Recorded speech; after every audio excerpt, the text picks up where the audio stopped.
Tonight, authorities are seeking a man accused of indecent acts in Newmarket.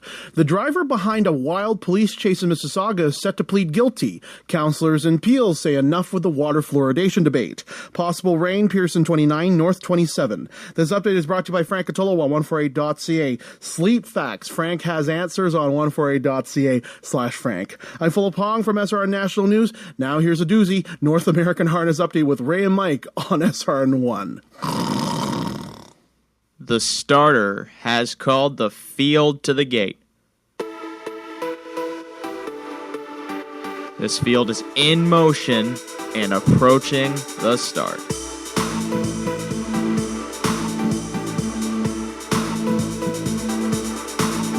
And they're off.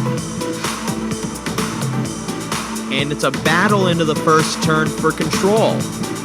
The battle continues by the half and approaching the far turn. Stride for stride past the three-quarter pole and approaching the top of the stretch. And as they hit the top of the stretch, it's Mission Brief, foiled again, Muscle Hill, Captain Treacherous, and Vegas Vacation, Lucky Jim, a rock and roll dance, Be a Magician, Sebastian K approaches the line, Guccio is coming late, and as they hit the wire, it's too close to call. Now here's North American Harness Update on SRN1.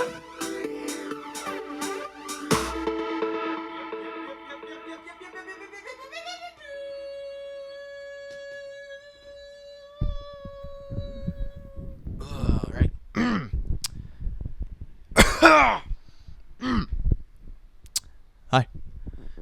Hello. It's been a long time since we last met. I wish I committed more crimes. I know I'm going to have to elaborate on this. But, recently, and I feel comfortable finally saying this, recently, I became legal. Now, I understood, and this is going back before the election, I was just as fearful as all of my other fellow illegal citizens who felt they couldn't leave the shadows of society out of fear that they might be expelled from their homes. And I feel that now that I've finally become a legal citizen of the United States of America, that I have some advice. Firstly, don't give up hope. You need hope to get through not only this lifetime, but this trying time in your lives. Number 2, be yourself. That's important, because when you can be yourself, then you can live without fear. Because when you live as not yourself, that means there is some kind of fear oppressing you, preventing you from being yourself. And number 3, I think, is the most important detail of all. Turn 18. I don't know what the big fuss is about all of these illegals in America saying we don't have papers, we aren't technically citizens. Just turn 18 years old. That's all you have to do. That's all I had to do. And I it's incredible how trivial of a process we make it out to be. Now, sure, you may be 40 and saying to me, Ray, first off, I'd be impressed if you're listening, Ray, how am I supposed to turn 18 if I'm already 40? Now, this is a very good question. This is one I get a lot when I give these kind of talks, albeit this is the first talk of this kind that I'm giving. And the answer is simple. Dress like you're 18. Come on, just or better yet, get a birth certificate that says you're 17. So that way, in a year, you'll turn 18, and then you're legal. It's the only documentation you need. Now, then you might be saying, Ray, how am I supposed to get a hold of a birth certificate? And I don't know how I got mine. I don't know where mine is. I just learned yesterday that I was born, as a matter of fact. It's a weird world out there. Now, I know some of you tuning in know that this is a harness racing show. And me opening it up, talking about illegal citizens and birth certificates and black market documentation was probably not what you were expecting. And that's kind of what I'm trying to convey here, is you should expect nothing except everything. The element of surprise is at work on this program. It is the driving factor, actually it's the fuel, the kindling of this program. Besides caffeine and other substances. I'm kidding about the other substances. I'm a clean comedian. I'm a clean comic, thank you. You have not heard me say a single F word, and that is about to change tonight. It's not about to change tonight. No, I do need coffee to do this show, and I might not sound like I'm really that caffeinated right now, but it's gonna change over the next 2 hours because I'm trying not to finish. I'm not trying to finish early. No, I'm trying to. It's a marathon. Is basically what I'm trying to say. You gotta last till the end, and I can't expel all my energy in the first 20 minutes of this show because last I checked, 2 hours is 120 minutes. 20 minutes is not that. That leaves me with a lot of time where I would be dead, which albeit I'd just be getting ready for what I'm doomed to. But I am legal now. It's official. I don't know if I should be saying that. I think it would be worse if I was saying I'm illegal, which that's kind of what you're implying when you say you just turned legal, being you turned 18. Since you're a legal citizen, the fact that when you say you're legal, it makes it sound like all kids are illegal.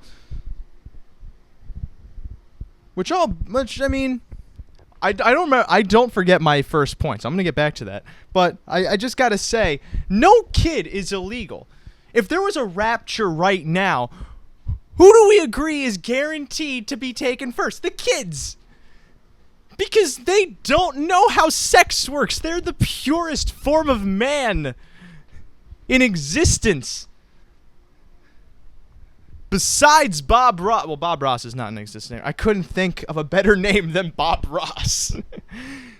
I think that goes to show that none of us are pure in any way. Not even Joel Osteen. Joel, if you're out there listening tonight, how's it going? No, but I do wish I committed more crimes. Because it's kind of weird to think that when you turn 18, you have a clean slate. Now, I'm not saying, like, murders, any of those kind of felony charges, because, I mean, those are kind of like, those are the ones that are off limits. I'm talking more along lines like your misdemeanors, your crimes of passage, your coming of age charges, as some people call them. Like, I regret not. Well, I shouldn't. I'm only saying regret, not just so I am not liable for this. Which I guess by being 18 now, I'm no longer liable because of statute of limitations. I thought it would have been a great idea to like steal candy bars. Now, it might sound stupid, but I thought it'd be a great idea to steal candy bars and then inside of my school open up a little candy kiosk and sell everything at like half price, because then that's just massive profits for me, and right now it just feels like a missed opportunity. Now if there's a cop listening to this, they're probably saying, that's how he was able to sell to us so cheap, and they go, this kid rocks. Who cares if he's stealing? We're getting cheap candy bars. No, but I feel no different.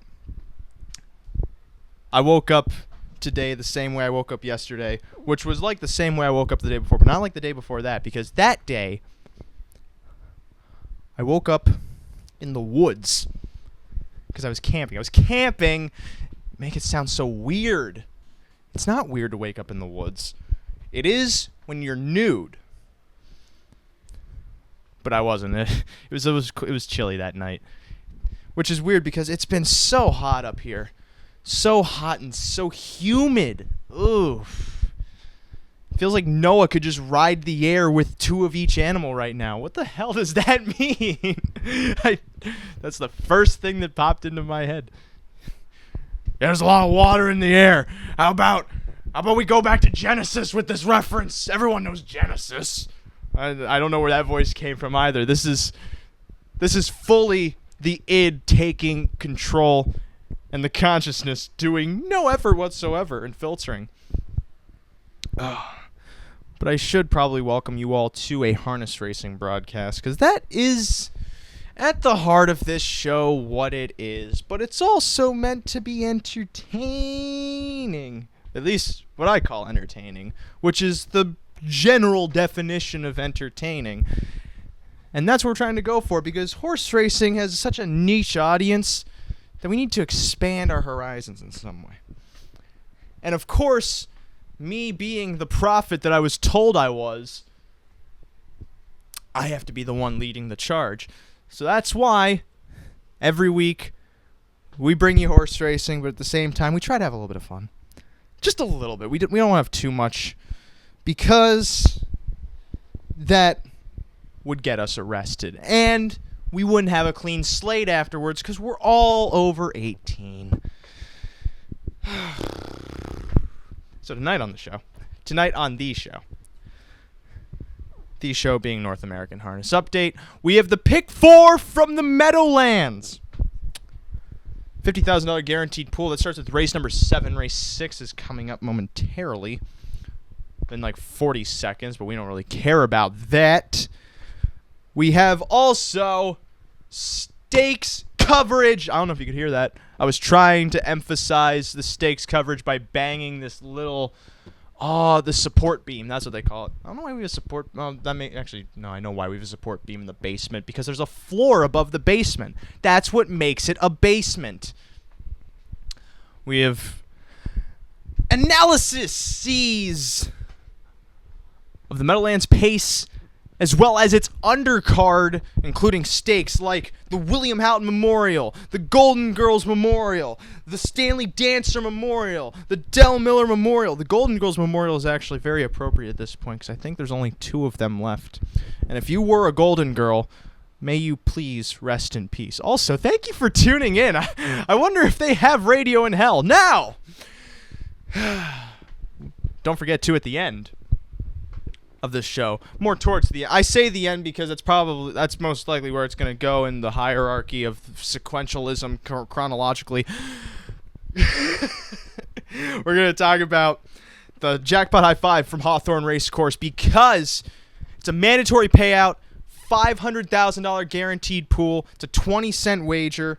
We're going to give you the contenders. We're going to tell you how to approach that kind of bet, because it's unlike any other kind of exotic or multi-race wager. Because, first off, it's not a multi-race wager. It's more along the lines of an exotic, because it is an exotic. You gotta pick the first 5 finishers, and there's 12 horses, so it's definitely a daunting task. But if you have the funds, you could most likely hit it. If you don't have the funds, however, you gotta get smart, like me.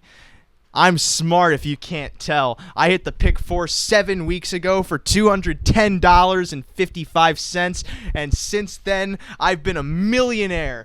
Now, you might be saying, Ray, first off, thank you for all of the crowd participation. I gotta applaud you for that. We've been lacking that the last few weeks. You'd be saying, Ray, how could you be a millionaire if you only hit a Pick 4 for $200? That's easy. I invested in light bulbs. You know why? Because that's a great idea. Let's get Rod and Mike on the line so we can get this show rolling. Well, it's not like it hasn't been rolling now. I think it's been rolling pretty well. I'm feeling the sweat. When I feel the sweat pouring from my veins, I know I'm doing a good job because I'm putting myself out there, or this is incredibly embarrassing and this is the best I can do. I want to look at the former, though, because it makes me feel better about myself. So if I open up Skype, as I usually do, and I go up to Mike Pribozie, and I call him, and I also call Rod Allums Jr., then we can finally start rolling. I don't want to say finally because I've been having a good time. We can start rolling into this pick 4 at the Meadowlands. We got Mike. We got Rod. Both of you, how you doing tonight? Yo. Fabulous. You could have said that at the same time and talked over one another. It would make perfect radio. What else would make perfect radio is if you punched each other right now. Do it. Come on. No, we're going to punch you instead. Yeah. I did nothing About to being you. naked in the woods. Yeah. I was not naked. I specified that I was clothed. Oh, you were wearing your shirt, but your pants were around your ankles? I mean, that's if I had to go poo-poo, but I didn't. I was sleeping. Were you sleeping The harness racing sleeping on show. your stomach with your pants around your ankles? Why do they have to be around the ankles? That's not how you wear Wrist tied pants. to a tree? That's not how you wear pants, Rod. Banjo playing. Oh, that'd be pretty cool. I always wanted to learn how to play the banjo. Not enough to actually learn the banjo, though. They'll teach you. It's hard. Who's they? You're talking about the woodland elves? I never The knew. guy in the woods. I never knew they played banjo. I thought they only made cookies and also were related to Jeff Sessions. And kill people. Elves don't kill people. Guns kill people. The pick 4 at the Meadowlands starts with race number 7. It's a $50,000 guaranteed pool, as I have said before, and I will not say again. The pick 4 at the Meadowlands is a guaranteed pool of $50,000. It starts with race number 7. It's a pretty interesting sequence because we all take different approaches.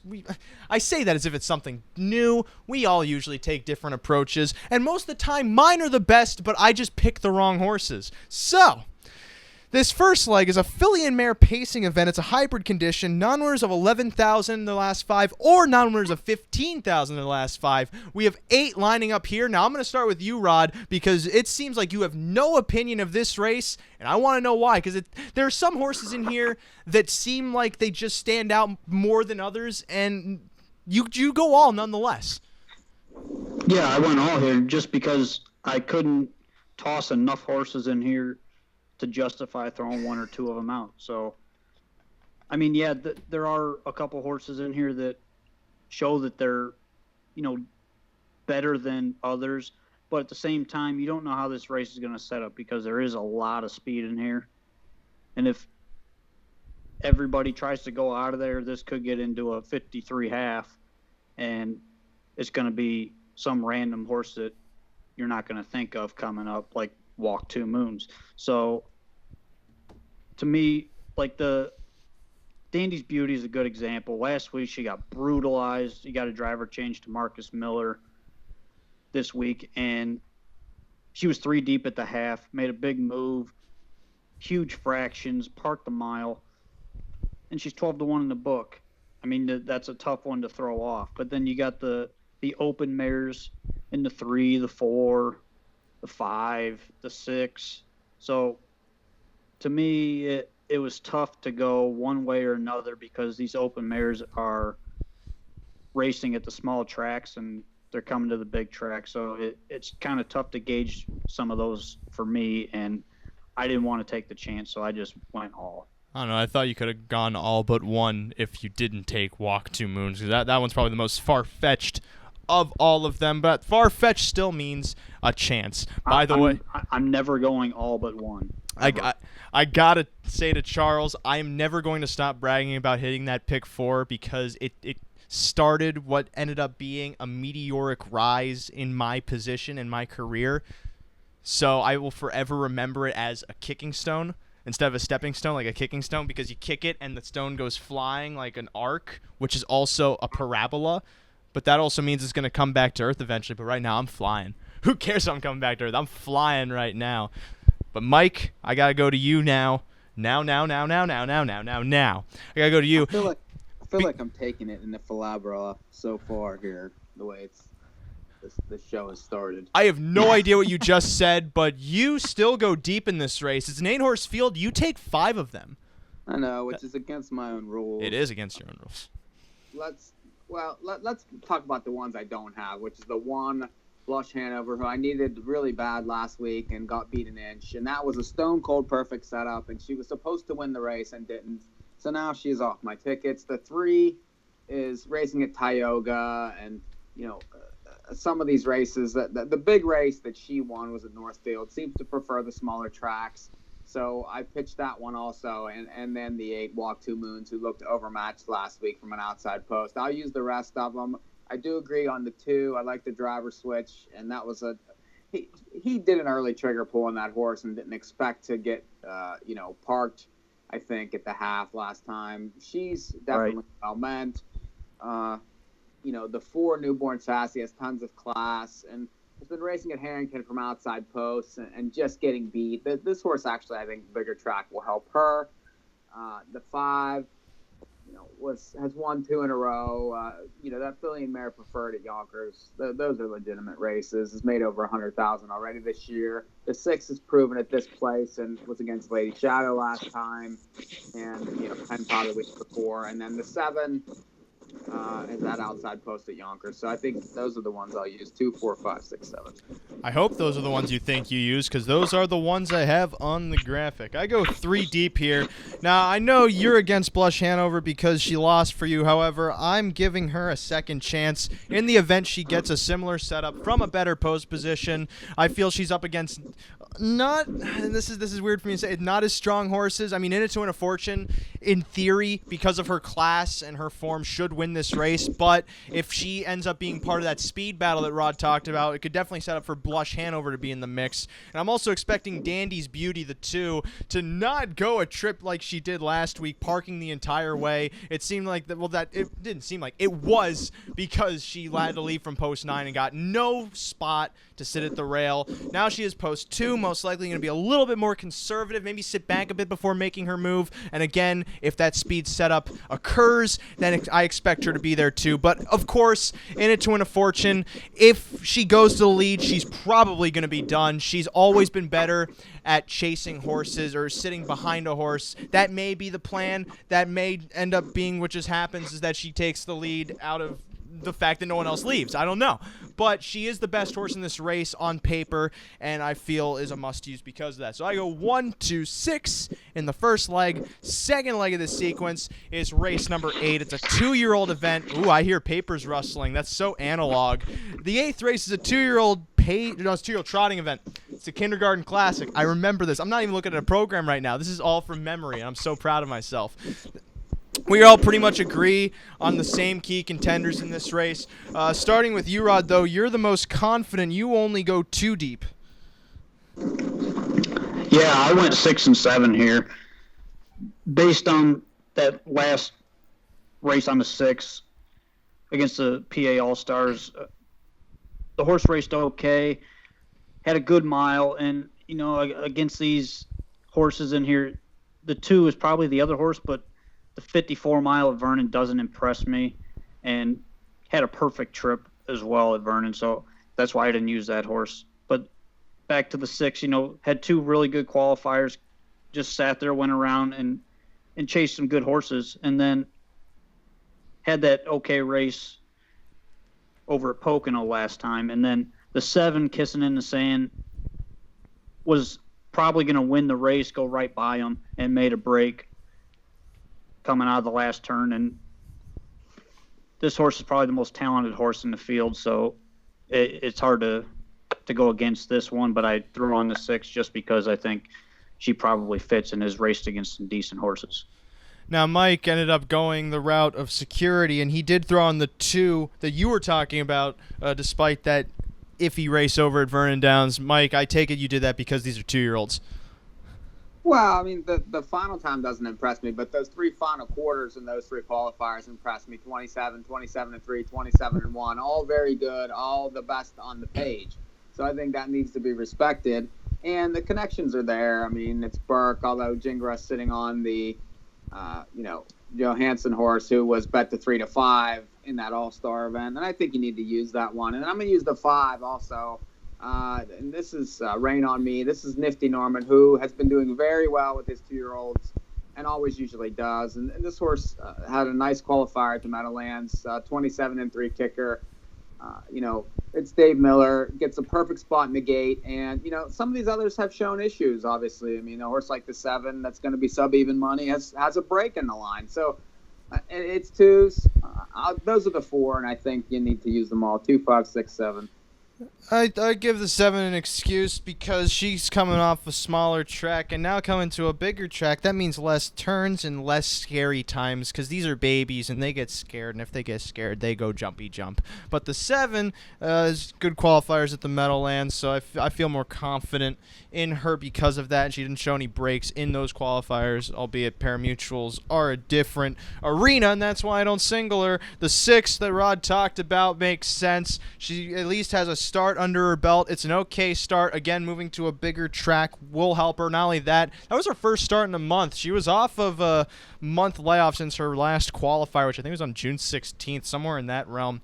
So she should definitely be a bit better, not only going to the bigger track, but off of recency. And the 5 that Mike mentioned is kind of my price contender here because she comes in off a qualifier that is better than it might look. And as he said too, Nifty Norman's usually pretty decent with his 2-year-olds. He usually gets it's not like he's the only one that usually gets them ready. They all have to get them ready because they have to race them. However, 5's going to be a price. She could improve greatly off of her last qualifier, and that potential is why she's going to be a price, and that makes her a good contender. I'm 5, 6, 7 in the second leg. Third leg of this sequence, race number 9. I now have to finally look at the past performances to see what that one is. That's right, it's a 3- and 4-year-old non-winners of 2 pacing event. It's a pacing event, and we are. Come on, man. My memory can only serve so well, and it usually does serve so well. It serves 7-course meals. I don't know what that means. I gotta say it like. Always lacking, however. I gotta say it like Mitch Hedberg. My brain always serve. It's serve 5-course meals. We all have a pretty strong opinion on this race. We're each too deep, but you being Rod and Mike agree on the 9, but then kind of differ here and there. I'm gonna start with you, Mike. You go 5 and 9. The 5 doesn't really seem like your kind of horse. Not really, but that line 2 back. That was a big race, I thought, coming from the Meadows and not racing all that well, and then came here and got stuck in a 50-mile and raced well, got roughed up big time, and ended up finishing 3rd and got disqualified. And then last time was impeded against. This horse has had 2 terrible trips and really has had no chance to race here. And now gets Gingras, gets a better spot in the gate. I expect a legitimate try. I don't really like the race. I don't like a lot of these horses coming out of that, July 1st race, the stakeout, and the race that Art Miami won. But the thing about that horse is it's 1 for 1. It came home well, raced well, and it's tough to go against. The rest of them, I really could take or leave them. So I'm going to use those 2, 5, 9.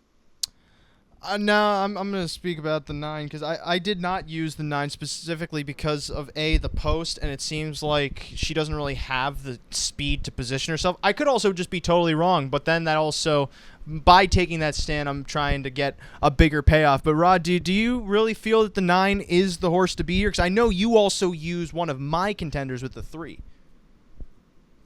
Yeah, I think the 9 is probably quickest coming into the race. Looks like he's probably going to need a trip, but from where he's at on the gate, it's going to be tough to carve out the right trip for this horse.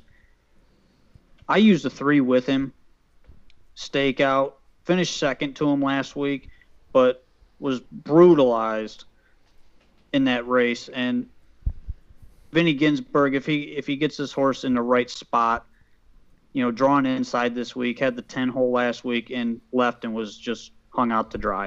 So if he's in the right spot, I think he's got a big shot to carve up some ground late. And the 9's going to have to outkick the 3 and the 5. I don't mind Mike using the 5 here either because that horse is legit.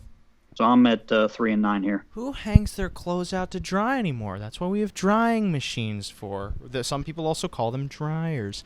I use the 3 stakeout. I love the post position relief.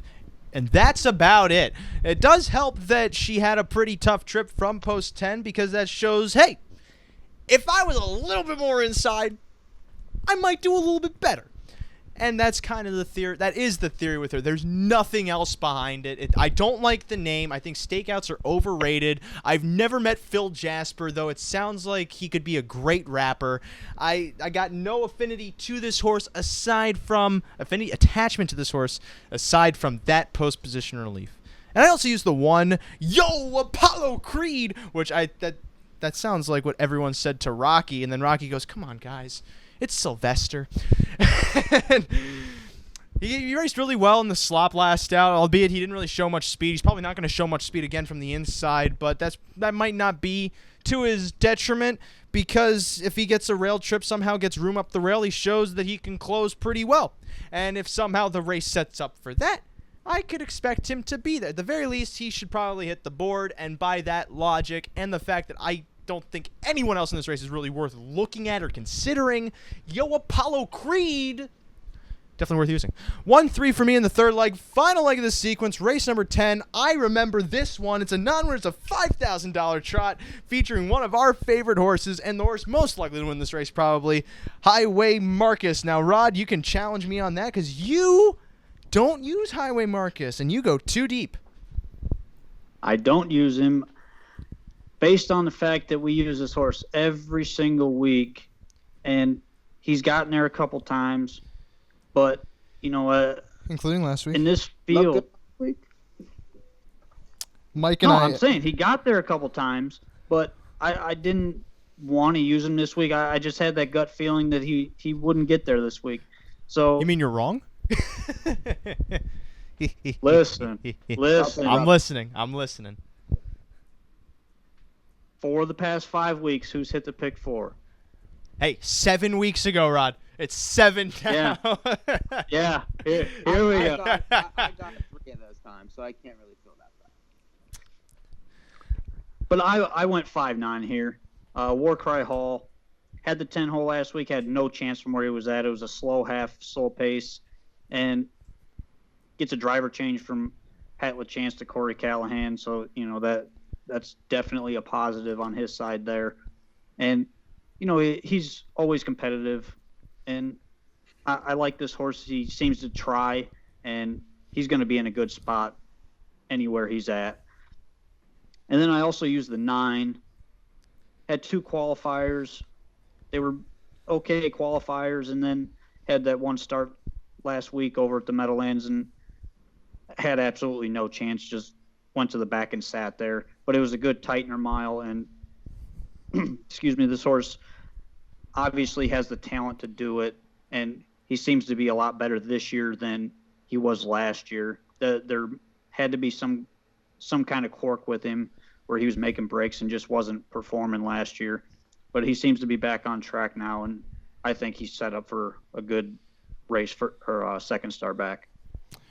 Mike, I'm going to let you speak for both of us on this last leg because we used the same 3 horses. Do it well. Well, I thought the 1 Highway Marcus, and we do use him every week, but he looked especially good last week. Made an early move, which is unlike him, and just carried himself to the wire. Really was never in danger. And, now moves inside. He's had, terrible posts the last 5 starts, and he's won 2 of those. So I expect a little bit easier trip. He gets Jim Rohn Jr., who's, won with him before. So I think he's a must-use against these same type of horses. The 5, just like Rod said, really had no chance last time. And he made a huge move from the back and, kind of flattened out. Gets a huge driver switch. Gets a huge post relief. Definite must. And then I'm going to use the 10, another Brett, who was racing at Opens in Tioga and then, ran into Highway Marcus last week, where, was driven a little conservatively. I wasn't necessarily crazy about it. This horse was 7-5 against that group. Now draws outside, will be a better price. And, was a neck from off it last week. So a chance, 1-5-10. I couldn't have said it better, Mike. Well, I probably could have, but you said it well enough. That I agree with everything he said, and that's why I used those 3 horses. So here's my ticket for 50 cents. The pick 4 that's coming up in like 3 minutes. 1, 2, 6 with the 5, 6, 7 with the 1, 3 with the 1, 5, 10. Again, that's 1, 2, 6 with the 5, 6, 7 with the 1, 3 with the 1, 5, 10. That's $27.50. Rod, run through your ticket. All with 6-7 with 3-9 with 5-9, $32.50. Mikey, 45 seconds. 2, 4, 5, 6, 7 with 2, 5, 6, 7 with 5, 9 with 1, 5, 10. It's 60. I'm playing. And this is why our graphics are always up on our Twitter account at NA Harness Update and on Facebook North American Harness Update before we end up finishing the sequence, so you can get your bets in while we discuss, or at the very least, look at it and go, what the hell are they? Let's see. Why am I listening to these guys anyways? I know more than them. Well, you don't have to necessarily play the tickets word for word or horse for horse, but some guys say, oh, I really take consider notes 5 in the last race or whatever, and I think we do that a lot with each other. Just talk about different horses, and we say, oh, I didn't really think of that. Maybe I'll throw that one in, and that's something you can get out of it. I mean, that could be. On a side note, I hit the pick 5 and the early pick 4 at the Meadowlands. So I've hit every race on the card thus far, so hopefully we continue. You can't win them all if you don't win the first 6. That's right. You can't win the next 12 if you don't win the first 3, and then the 5th one, and you carry the 2, divide by 4. Hey, Mike, what day was that at Mohawk? I hit every race on the card. Monday? I think it was Tuesday, wasn't it? Great, we were all there for that. They're lining up. Yeah, Tuesday. Building some great ethos, man. I thought you were Jay-Z for a second. Field of 8 lining up here. Did you just go, yeah? Yeah. In motion approaching the start. They're off and pacing, in it to win a fortune, trying to out-sprint them all to the first turn. Leasness Monster's out to challenge her inside. That is Newborn Sassy getting away behind them third. Skipping By's back fourth as they move around that first turn. Then back fifth comes Dandy's Beauty in front of Blush Hanover sixth. Seventh comes Beyonce's Rocket, and in the back walk Two Moons. Onto the opening quarter and into win a fortune circles to the lead, while Leasness Monster yields for the pocket. Newborn Sassy's third off a 26-1 opening quarter. Skipping By is fourth, entering the backstretch, 3.5 lengths off the lead. Dandy's Beauty sealed the gap in fifth. Now begins to edge to the outside, trying to flush out cover, as is Blush Hanover on her back sixth. Beyonce's Rockin' then is behind seventh, and still in the back walk Two Moons as they move to the halfway point and pass 3/8, led by In It to Win a Fortune. A length and a half in front of Leasness Monster second. Now here comes a rush from Skippin' By into third and towards second, and up to the leader's wheel as they come onto that halfway point in 56 seconds. 28-4 for that second, 29-4 for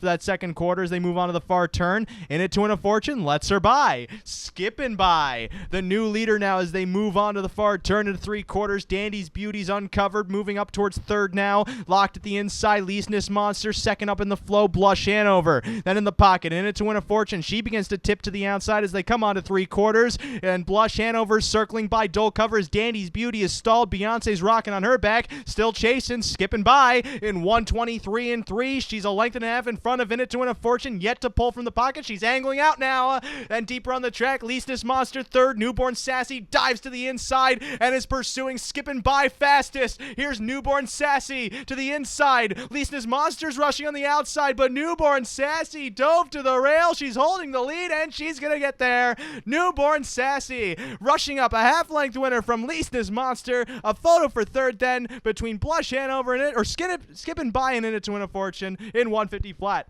I got the numbers confused. Whoa. Well, shocking news, Ray's out again.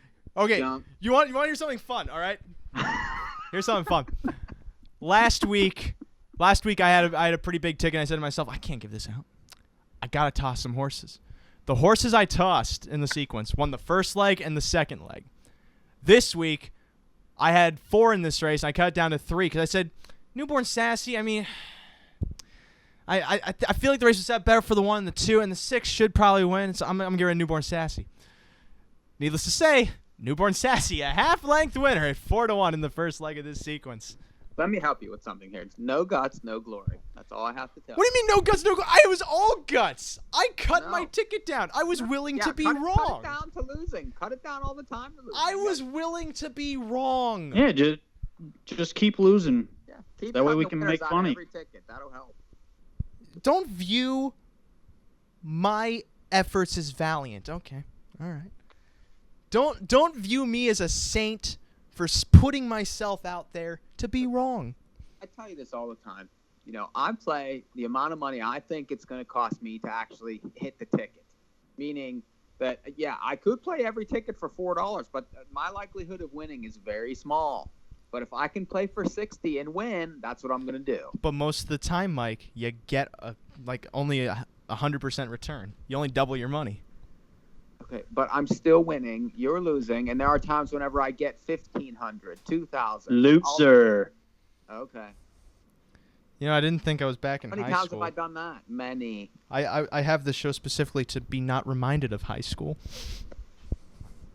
Although Rod can probably Cry about it, jeez. Rod can fill that void very quickly, as he did on Twitter earlier before the show, bringing into question every aspect of my character. To which... What were you doing with those pictures, by the way? What do you mean? that. Okay, first off, when you say those pictures, like you were it instantly completely stoned sounds in those dirty. You need to be more specific. You can't be ambiguous with pictures anymore. Those pictures. That's what I want to know. Anthony Weiner ruined the concept of pictures. You have to be specific. What My pictures? specific question: were you stoned? Was I stoned? Oh, you mean in that? No, I just like to look stupid. Oh, well. He doesn't try either. Yeah, exactly. There was no effort in that. I just had to put my natural face on and stare at the camera. Okay. Why do I need to look smart for the internet? They already think I'm stupid. Timmer. That was so irrelevant. I think now's the perfect time, like we normally do, to talk about the Often Pacing app, which sponsors our Pick 4 every week. Yes, I agree. They're good people. They're great people. It's a great app too. It's a horse. Okay, for those of you who don't know, all right, I got to start bare bones every time because Here's the promo. we have new listeners every week. Some of them may not even be associated with harness racing, so they might be going, "What is he calling? Why is he screaming?" It's for emphasis. Why are you screaming? I just said it, Rod. So, Often Pacing, all right? Often Pacing is, first off, an app. It's a mobile app. So if you have a phone, a cellular device, smart cellular device, a smart tablet, anything of that sort that is mobile that you can take in your pocket. Well, you can't put a tablet in your pocket unless you have really big pockets, like those really baggy pants that all the hip-hop people, that's actually more 90s, but... You know what I'm talking about. If you have anything that's mobile, you can carry with you. You might be going, Ray, laptops are mobile too. No, they're too big. It has to be small, compact, and mobile. A tablet, a cell phone, anything of that sort, this game is in your access. It's tangible. You can get it right now while I'm talking. The Often Pacing Racing app. Basically what it is, you get to run a harness racing stable. Pretty straightforward. You get horses. You get to buy horses. Your first horse is free. That's important. Your first horse is free, and you continually just rack up purse money. So you could one day own that champion horse and then be like Kyle Burton and sell that horse for $35 million.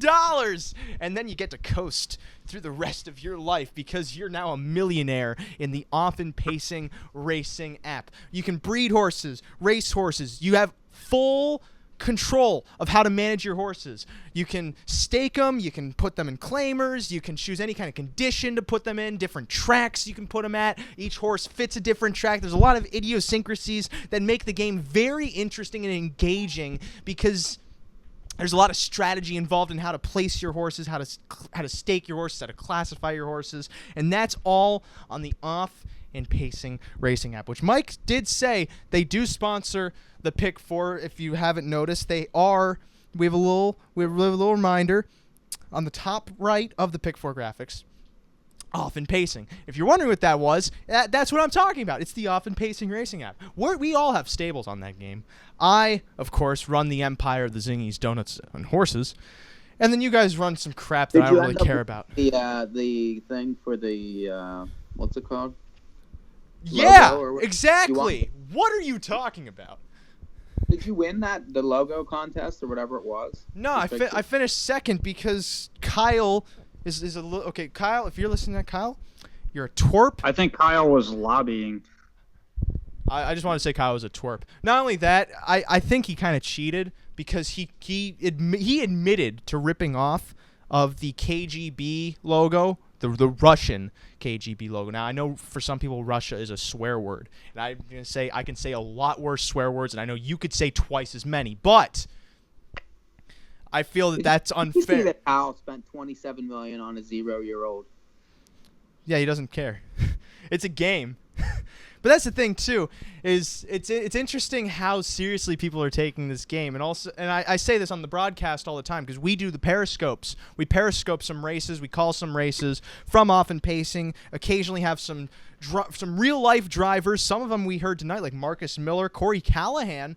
I think he was driving in that race. He was on with me before this show when we did a periscope, and you can find out all that stuff from the Off and Pacing Twitter account @andpacing. But I say it on the broadcast all the time. It's interesting to hear and see how real the game is.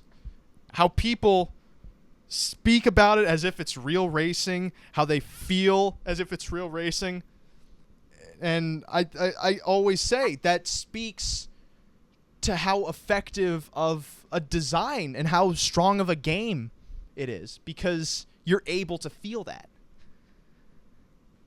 You constantly, every day, you open up the app and you're always back there. That's the thing that matters. And there's some days, too, I have like 30 horses with Zingies, and there's some days I go, I don't want to enter these horses. But you know what? I do it anyway. Because there's something inside of me that is attached to this game. And I was about to make a joke, but I probably shouldn't make that joke. But I sincerely, there is something attached to me with this game because there's some kind of fun. There's something in my brain that keeps bringing me back.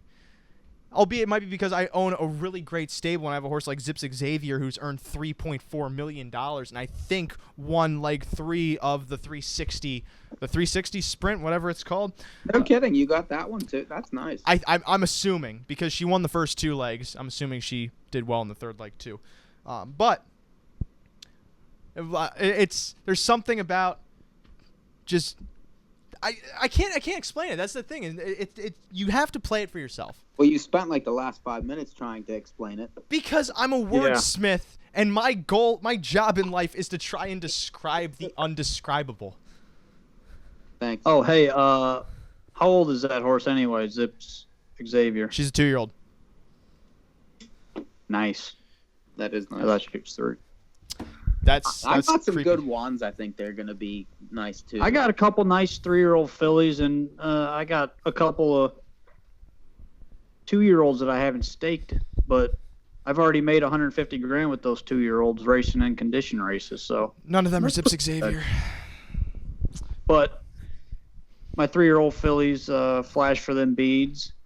She's a good one. She got a mark in 47 and change, and it's too hot for a penguin. When do the Rod is better than Ray horses come? Like, I'm waiting for those.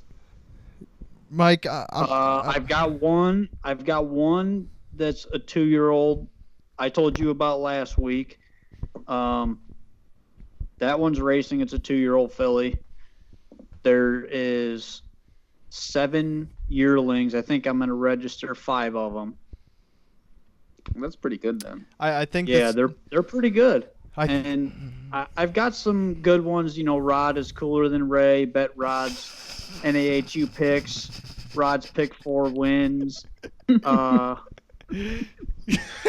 another beauty of this game because you can name your horses whatever you want. Here's the great thing. All right, here's the great thing.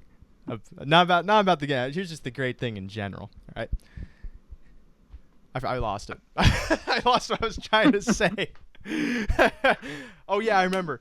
For thinking about the greatness of my horse names. No, for as much of a jerk And as much of a worthless scumbag that you guys perceive me as hosting this show, you cannot deny the impact I have on your lives, because you feel the need that there is something inside of you telling you to name virtual horses, fake horses that will never exist in any kind of physical reality. Name them so that you're better than me. I love it. You don't know that they'll never exist. Did win like 3 of the 360 pace. That's pretty good. She did. Yeah. Yes. What'd she win in? What was the time? 51-4. Yes. Fast there. She was only winning in 52-3. I think I might actually have a chance in that final then. Because I'm just going to say this. Since you said there was no chance that those horses will never physically exist, I'm putting up an offer right now. I will pay your horse's registration fee to the USTA if you name your horse Rod is Cooler Than Ray.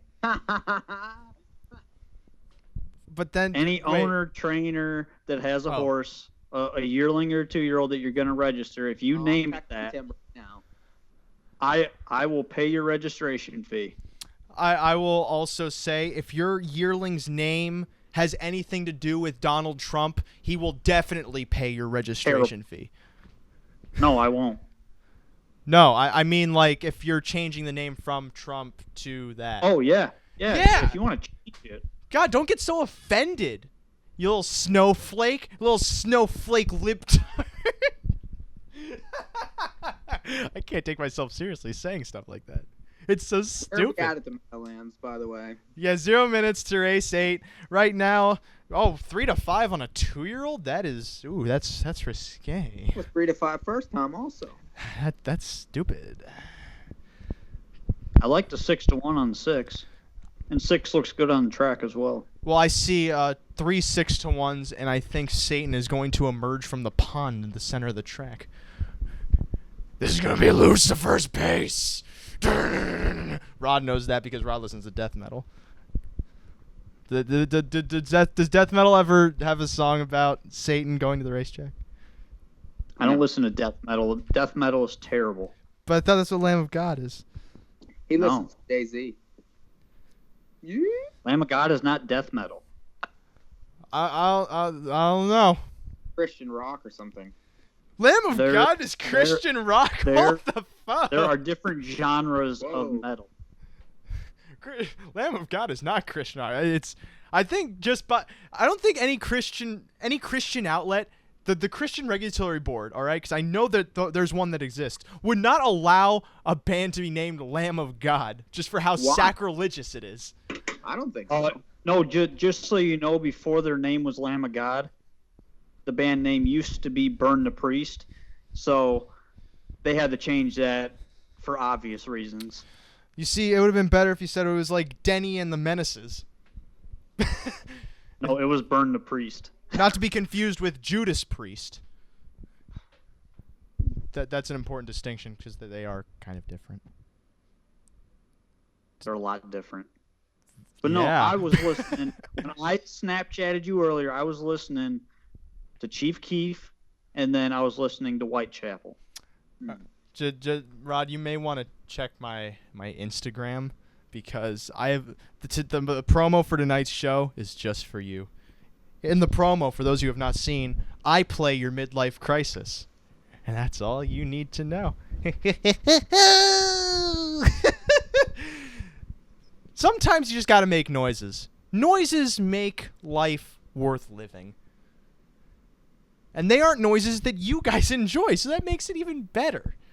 This 8th race at the Meadowlands is still at 0 minutes. 0 minutes, of course, means 4. The 6 looks really good. And is going down with each tick. Rod, who do you have here? Just 6-7. 6-7, yeah. I have not seen the 5 on the track yet. Did anyone get a peek of how she was looking? I haven't seen her. That horse is a little. Did she even show up? Worries me. Is she even here? Is there a different horse posing as her? Did you guys know that that's actually happened before? Yes. It happened at Thistle Downs not long ago, and the horse was 99-1, but they murdered the try. They martyred the I'm not sure that's the correct use of the verb martyred. Yeah, it is correct. Murdered. Yes, murdered. Phonetically, that is not what you said. Yes, it is. No. All right, so Rod fixed it out. play back the tape. Rod's not retarded. Whoa. It's intellectually disabled nowadays, folks. Oh, I don't care. No, it's not. What do you mean no it's not? You missed the I'm the still meeting, allowed didn't to you? say It's okay if retarded. you missed the meeting because not a lot of people were able to attend, but there was a group of like 6 people that decided that you can't say retarded anymore. Ironically, I can say whatever the hell I want to say. Ironically, they said you couldn't because it's retarded. Anyway. Wow, Nothing I say is retarded. You guys have Except you guys have no appreciation for the classics. Anyway. So the board is pretty... That was weird. There was a big flash of white light, and it wasn't God. There's a lot of religious references tonight. It's an interesting motif. Maybe that's the sign that the rapture is coming. Or it's already happened and we're here. I think that was the whole premise of a movie called Left Behind with Nick Cage. Awful movie. But no one even knows it anyway. But 4-5 right now on the 7. Kissing on the beach. Was that her name? Kissing on the sand. Kissing in the sand. That name brings back summertime memories. I'm just thinking of like the Beach Boys soundtrack in general. Kissing in the sand, holding on my hand, kissing on my hand, holding in the sand. Stop singing. We've already lost half our viewers in that 3 seconds. Yeah. Are you telling me no one listening likes the Beach Boys? No. Because No, I'm saying nobody likes your singing. it's not my singing. That was an No, impression. that was definitely you singing. That was an impression of the Beach Boys, and most people will say it's pretty accurate. This is, of course, It's not far from accurate. It's coming from a survey of 6 people I found sitting outside of Quiznos. They may or may not have been homeless. And you had to give them your chips. No, I didn't. I just asked them. Why do I have to give them anything? They're homeless. They're worthless. They're not gonna give you their opinion for free. You gotta give them a bag of chips. Ooh. Okay, I was not at that meeting. Who was there to decide that? Was this? Because this was not the meeting where we decided we can't say retarded anymore. They're hungry for chips. Hungry for Cocoa Puffs. What the hell are any of you saying? And that's coming from someone who. Oh, look, we're rambling like Ray. No, at least my Yeah. my rambling's tangential and has a finishing line. You guys are just saying random thoughts. Your usual finishing line is, I don't know where I was going with that. Because I don't. That's the magic of it. The 5 is 13-1. That's interesting. Bad on the board. The 3 now being wagered upon. Yeah, from 99-1 to 75-1. I got $5. Live. All right, so the 7's drifting up, the 6 is drifting down, and they're lining up. Took some money. Yeah, whatever you said. I said the 2 just took some money. Oh yeah, she did. 6-5 favorite, the 7 kissing in the sand. Second choice then. At 5-2, the 6 Santa Rosa also at 5-2. To the inside, the 2 Step Beyond. This is the 8th race from the Meadowlands. Another division of the Kindergarten Classic. Field of 8 lining up. Swervy start for the 3 Blush. Everyone's on stride and approaching the start.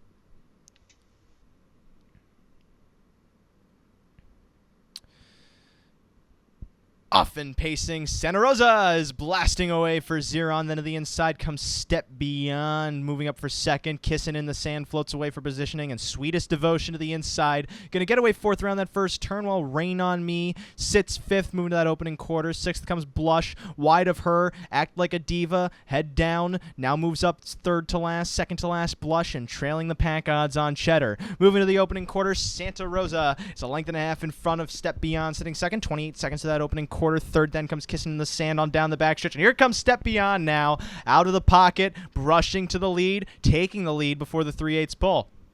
Kissing in the Sand, then the favorite, is about 2.5 lengths off the lead, moving to the outside from third. A gap of 3 then to Sweetest Devotion, pacing fourth. Another gap of about 2.5 to Rain on Me, fifth. Act Like a Diva's behind her, sixth. Blush is losing contact with the field. Odds on Cheddar circumventing her as they go onto the halfway point. Kissing in the Sand now clears from Step Beyond off a 57-second half mile. 29 seconds that second quarter, moving to that far turn. Kissing in the Sand, a length and a half in front now. Step Beyond sitting second. Santa Rosa's third, then moving to 3/4. Sweetest Devotion's fourth, while Rain on Me is about 5 lengths off the lead, fifth. Act Like a Diva sixth on her back, trying to flush out some cover. Then it's Odds on Cheddar. Blush is still gapping the field as they move on to 3/4. Out of third now comes Santa Rosa, trying to pursue Kissing in the Sand, who hits that 3/4 pole in 1:26 flat. Step Beyond looks for room from the pocket. Sweetest Devotion's on cover as they turn into the stretch.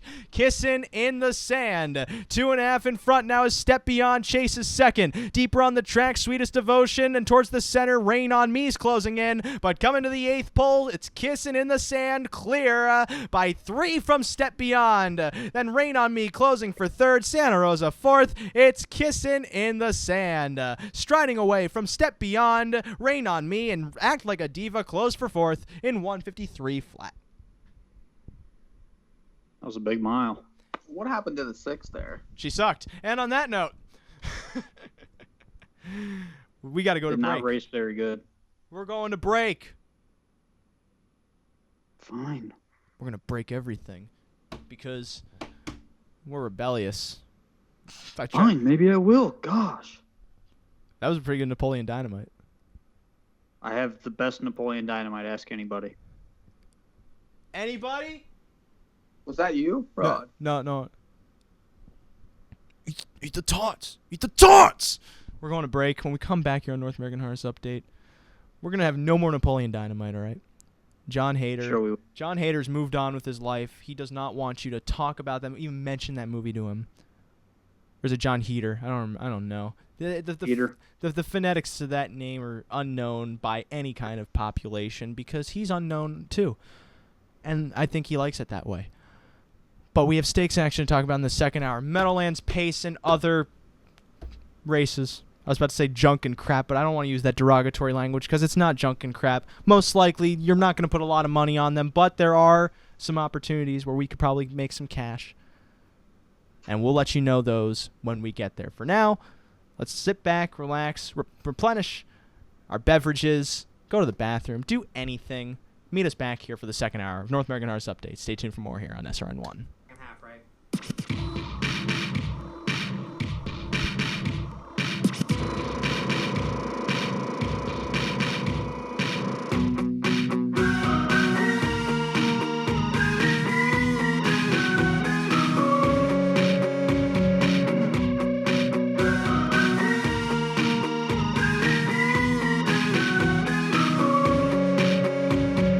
We started a fire that was never supposed to burn out.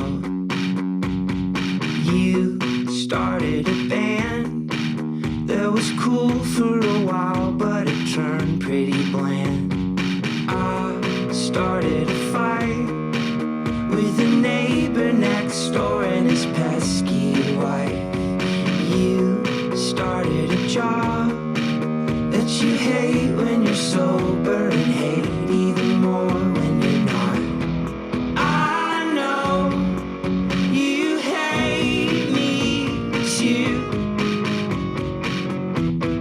Always say you do.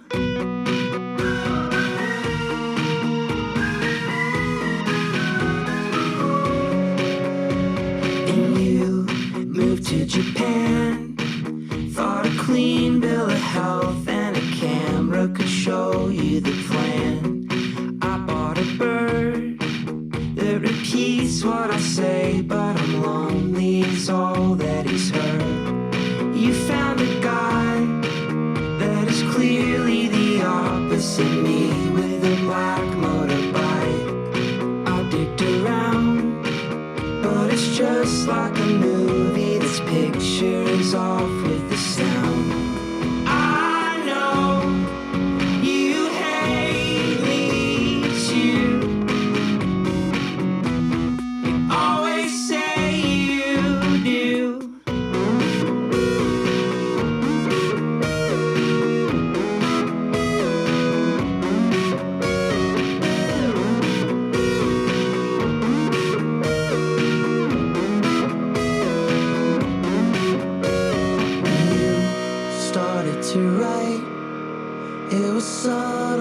first, but the danger was clearly in sight. I don't reply due to lack of an ego, and laziness cuts like a knife. You say that you're good, had a baby with Biker, named him Forrest Whitaker.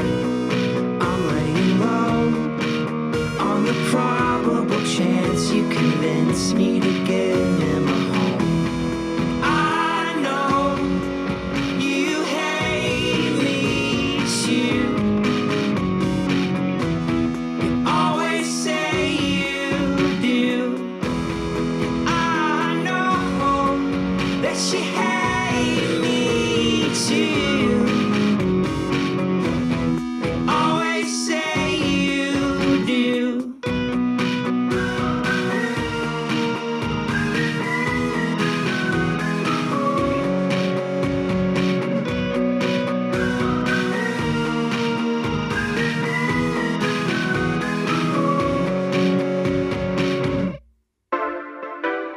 Fulapong and Woodbridge. Authorities are on the lookout for a Newmarket man accused of indecent acts. A man had performed the act in front of someone at the corner of Yonge and Eagle Streets last weekend, described as a white male, 50 years old with gray hair. If you have information on this man or the incident, you're urged to contact Crime Stoppers. The driver who led police on a major chase around Square One in Mississauga is expected to plead guilty to the charges. Daniel Rahimi from Mississauga is charged with a number of drunk driving and flight from police charges after a dangerous police chase last spring, which ended at Mississauga City Centre. Rahimi was scheduled to plead guilty in spring, but will be in Brampton Court July 24th to answer to the charges. Councillors in Peel say they've had enough of the water fluoridation debate. Discussion on the issue is being spearheaded by Brampton Councillor John Spiro Very, who is against fluoridation. Mississauga Councillor Carolyn Parrish, who chairs the fluoridation committee, says she doesn't want to open debate again after councillors agreed to continue water fluoridation in March. The weather, possible rain, Pearson 29, North 27. I'll have more updates on SRN1. I'm Fulapong. Thank you, Phil, and welcome back to more The People's Court. When we last left off, the plaintiff, Mr. Michael J. Pribozie, was claiming that the prosecution, or the other side, we don't really know who the other side is in the People's Court. Point being, Michael J. Pribozie, the defense, claims that Rod Allums Jr., it's the other way around. Michael J. Pribozie, the prosecution, claims that Rod Allums Jr., the defendant, stole his lifetime supply of Twizzlers. And now, as we come back from break, we will witness the two fight it out. No, Why do you always want us to fight? Because that's the only entertainment people like. No, they like me making fun of you. Look, all right, what has more of a following on the internet? You insulting me or World Star Hip Hop? Yeah. Now what I'm saying doesn't seem so far-fetched, huh? That's what they say about. I'm just gonna start. I'm gonna start sharing everything. That's what they say about revolutionary people. That's why they killed Jesus. So no. Yeah, look where they're at now. Something tells me that would make a great T-shirt, and like a guy going, "Oh well." Look, we're very lighthearted. At least I am. And if you're not, why? Here's something interesting. If you listen to this show, you have to be. And that's who we want, actually. But I just want to mention on the YouTube page for the song we took to break, which was Forrest Whitaker by Bad Books. Pretty good song. I like it because I feel everyone hates me, and that's like what half the song's about. And on the sidebar... Actually, not a sidebar anymore. It hasn't been a sidebar since like 2006. On the little ad block, there's not an ad block with me. I wouldn't see it. There's an ad right next to the video, and it just says 3 plants remove deep fat, and it's a giant picture of marijuana. I feel like that's not true. No. Mike's the doctor. He says no. I trust that. By the way, for those of you who don't know, Mike is actually my personal physician. Sorry. Even money on the 9. Even money is too low on the 9. That was way too low. I hate the race. Actually, it could. I hate you. How about that? Wow. Strong words from a weak man. Rod, I could at least moderately beat you up before you beat me up. Not only that, I think if this was a fashion contest, which I don't know why that would settle anything, I would. I would win. Rod, I don't think you see how. Believe that. Rod, no, Rod, no. Yeah.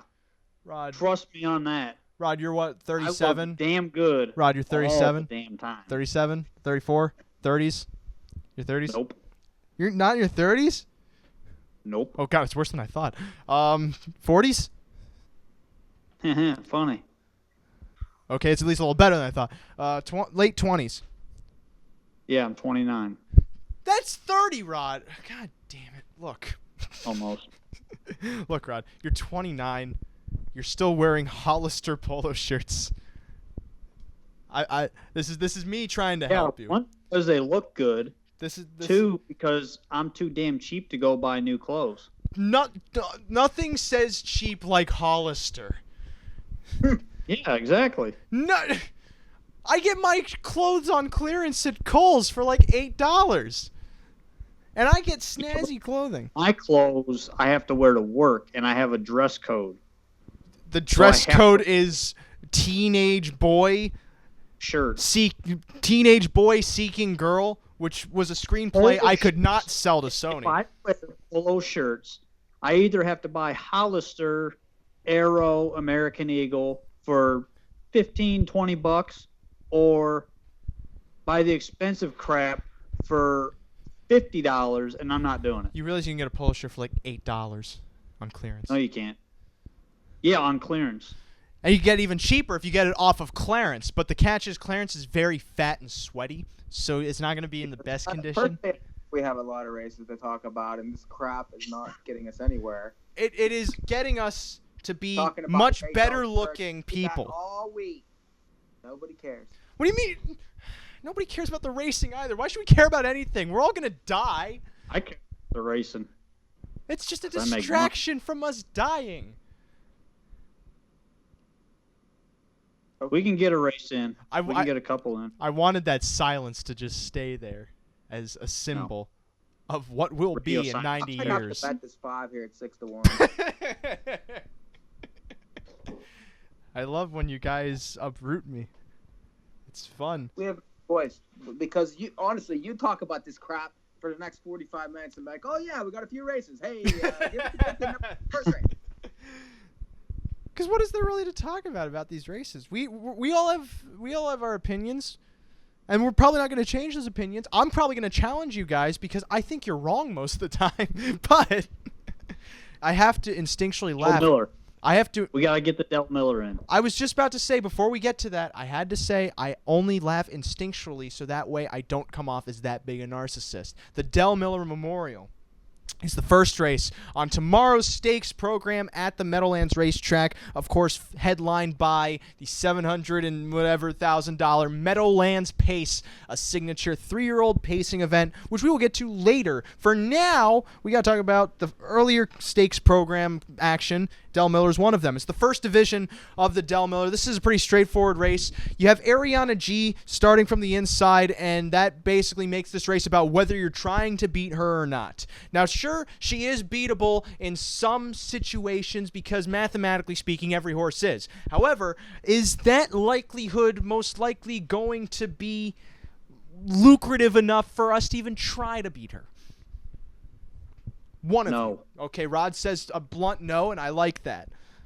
I like the bluntness. I like the firmness. Tell us why. Well, I mean, she was in against the boys the last 2 times and was competitive and beat a bunch of them. And she's back in with the fillies tomorrow night, and she's better than these. She's proven it already. She's won her first 2 starts in the sire stakes against these, and she's just a better filly right now than anything else in here. Mike. So unless she breaks, she wins. Is she a better filly than everyone else is in here? Unless she breaks, she wins. I mean, it's hard to argue. The only alternative I see is the 5, who's improving, has been racing against decent ones in Canada. most of which she lost a nose to On a Sunny Day. It was a very nice, 3-year-old filly. So in those gold races, making a lot of money up there.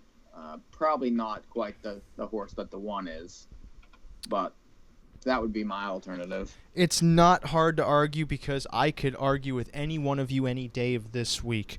However, I don't think this race is worth it. Although last week it kind of was because, Mike, I gotta say, Dream Baby Dream, she was the one to beat.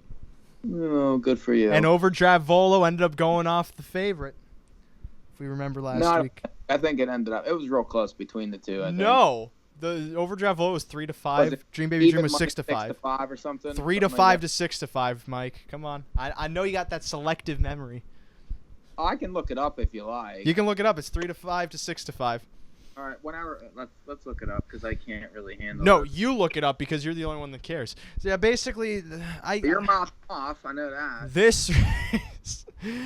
This race, unless you're getting like absurdly double-digit odds on anybody like Dream Baby Dream or Magic Presto, it's not even going to be worth it. I to bet against Ariana G. But that's the thing is I don't know how heavy of an odds-on choice she will be at post time, and if anybody's going to even take a shot against her because like Dream Baby Dream's coming off a decent race. Albeit it was her final quarter and her final half was definitely aided by a slow first half.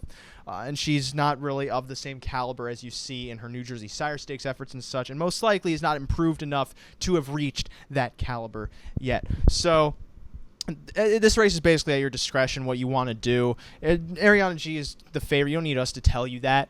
But if you want to take any kind of shot, you should probably demand a really high price out of anybody, and not just like take a 70-1 shot because they're 70-1. At least I don't think there's really anyone in this race that's going to be 70-1 that is going to be worth playing. If anything, they're probably going to be more like at the highest 20 or 30.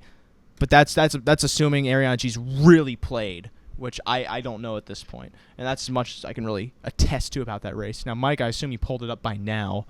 Oh, no, I don't care. Oh, that's right, you don't care. That just means I was right. So they're getting ready to go to the gate for the 9th race at the Meadowlands. The 9, Art Miami, is the current favorite at 2-1. Second choice then at 3-1. Now the 3, Stakeout.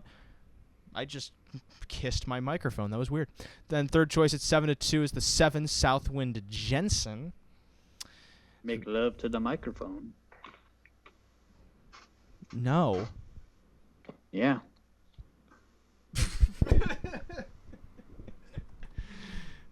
Rod, I think I gotta give you guys some improv classes.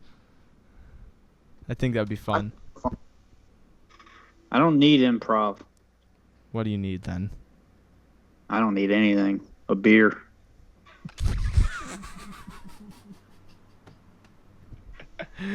Rod, I'm laughing at you. They're lining up.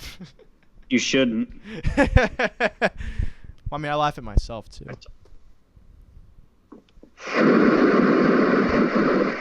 Were you just blowing on your microphone out of vengeance? Because that's petty as hell. They're lining up, and they're in motion. Art Miami still the favorite 8-5 as they're approaching the start.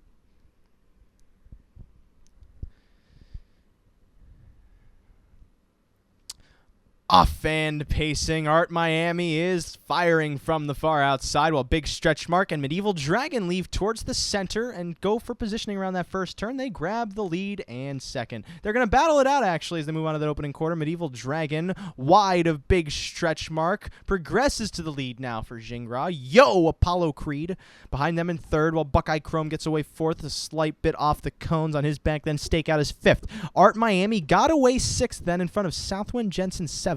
Back to Close Richus and the trailer. Fast Tuck and Steve. Opening quarter 27-4. Medieval Dragon breaks away from Big Stretch Mark by about 3 lengths as they move on down to the halfway point. Yo, Apollo Creed sits third, then as Stakeout begins an uncovered journey overland towards fourth, approaching third, and is about 3 lengths off the lead now, moving to that halfway point. On his back is the favorite, Art Miami, being carried into the mix second over. Third over, then Southwind Jensen. Buckeye Chrome has been shuffled back to seventh off a 56 4.5 miles mile. 29 seconds that second quarter. Moving on to the far turn. Medieval Dragon. Gingras with a firm hold on her. Meanwhile, Stakeout. Ginsburg calling upon him as they go on to 3/4. Up to Gingras' wheel now. It's only a half length away, and here comes Stakeout. Plugs are pulled, chasing after Medieval Dragon, now matching strides to 3/4. Inside third, big stretch mark. Now met by Art Miami, the favorite, who's 2 lengths off the lead in fourth. 3/4 up in 1:25. Stakeout trying to slide by Medieval Dragon to the top of the stretch.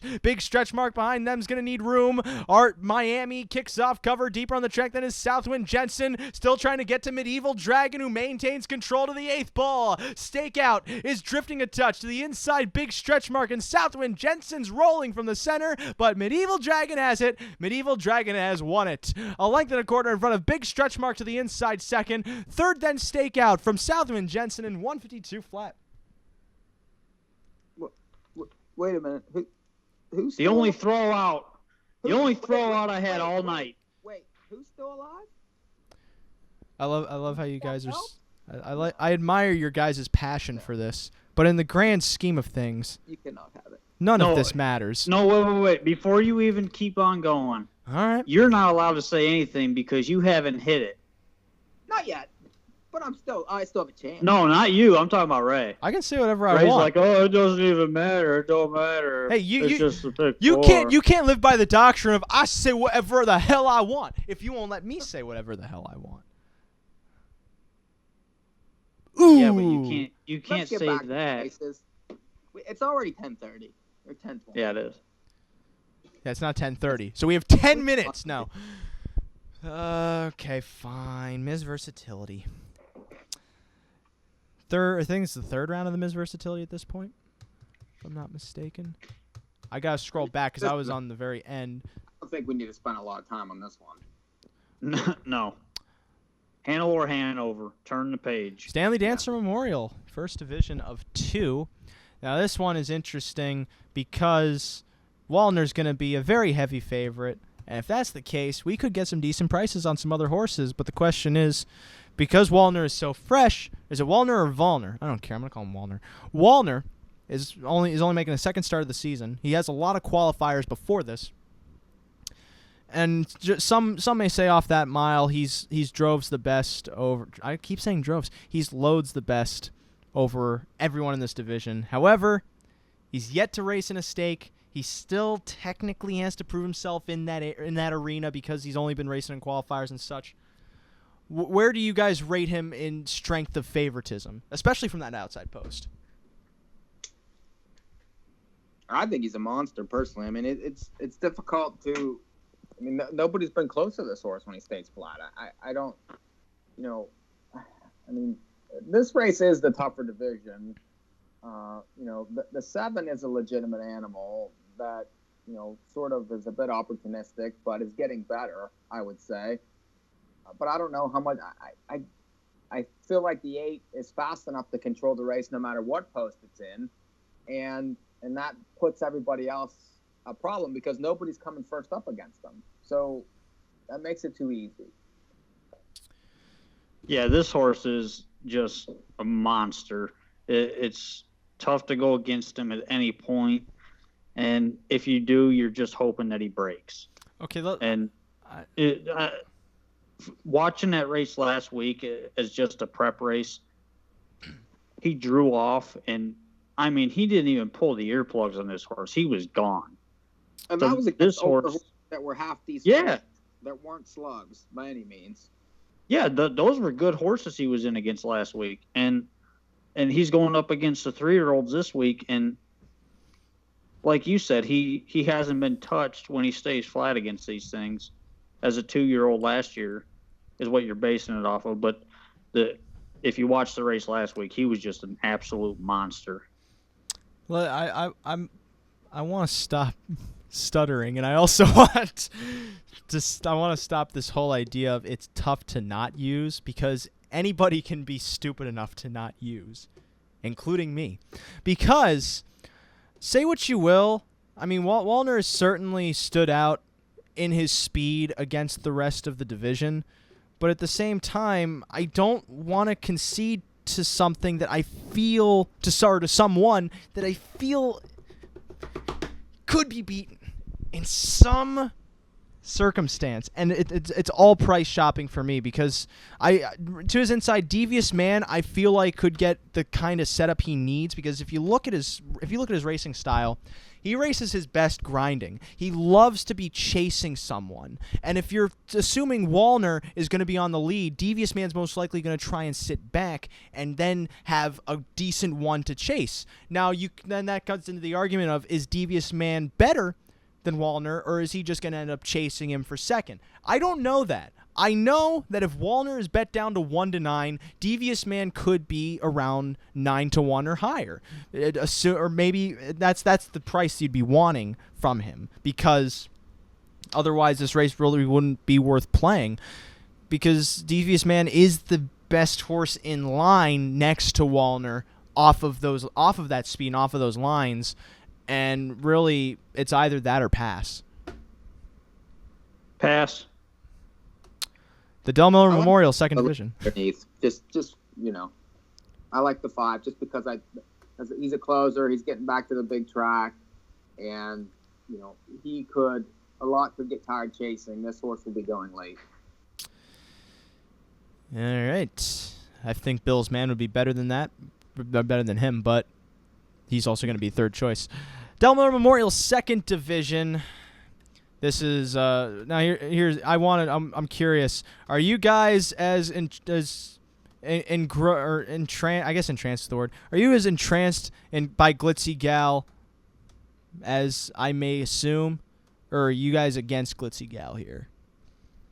Because Glitzy Gal is coming off a really strong mile. I don't think it's that great a mile personally. I'm going against Glitzy Gal. That's right. All right, Rod. Who? I'm going with the 4, Feed Your Head. All right, that's interesting. I was hoping you wouldn't say the 7, because the 7's crap. No. Well, not crap. The 7's the other chalk in the race. Yeah, 7's the other chalk. You have no value with the 7. No That's value. the problem. Mm-hmm. Now, and the 4 is going to have some value. Doesn't show a lot in the book, but has some sneaky good lines in there. Got parked last week to the quarter. Got pressed to the half, and then once this horse cleared, everybody was coming, and it was just a really messed up race for this horse. And I think this week will probably be in a spot where she can sit back and possibly come second over. I don't think the 5's going to leave, but I do think the 7's going, and that's going to set it up for the 4 to come second over, because somebody is going to pull if the 7's on the front. Now, Mike, where do you stand? Glitzy Gal, yay, nay? Well, I don't know. I'm not. That line looks a little too good to be true, and it's in the slop too, which is another thing that could. You got to remember though, that track was super fast last week, even though it was listed as sloppy. I prefer the 7 because I personally thought the horse raced extremely well last time, and then misses a week. Draws outside, but that's I don't even know they were trying to win last time with this one and found a way. Came home 26-1. This horse has back class, and I feel is better than all of them. And if you do get anything over 2-1 or better, it's value in my opinion. Yeah, but that's boring. I want something a little bit more juicy. Like Rod was getting close with juicy. Rod got a pretty decent mid-level horse. Most likely probably be like that 5-1, 6-1 range. Like to win. I mean, I don't. Go ahead. If you want to take 4-1 on something that doesn't like to win very much, that's fine. I don't. I'd rather have the horse that wins. Well, I think you're probably going to get closer to 8-1 on the 4. Whoa! Because they're going to fire on Glitzy Gal. Optimistic. Going to be chalk. And then that's all money. The 7 is going to be second chalk. So you're going to get probably 6-5 and 2-1 on those 2 horses. And there's not a lot of room to bet the 4 down to 4-1 there. It's probably going to be closer to like 6-8-1. Why stop at 6-8-1? Why not 80-1? You'll get a better price in the 4. But if you get 6-5 in the 5, that means they're betting others.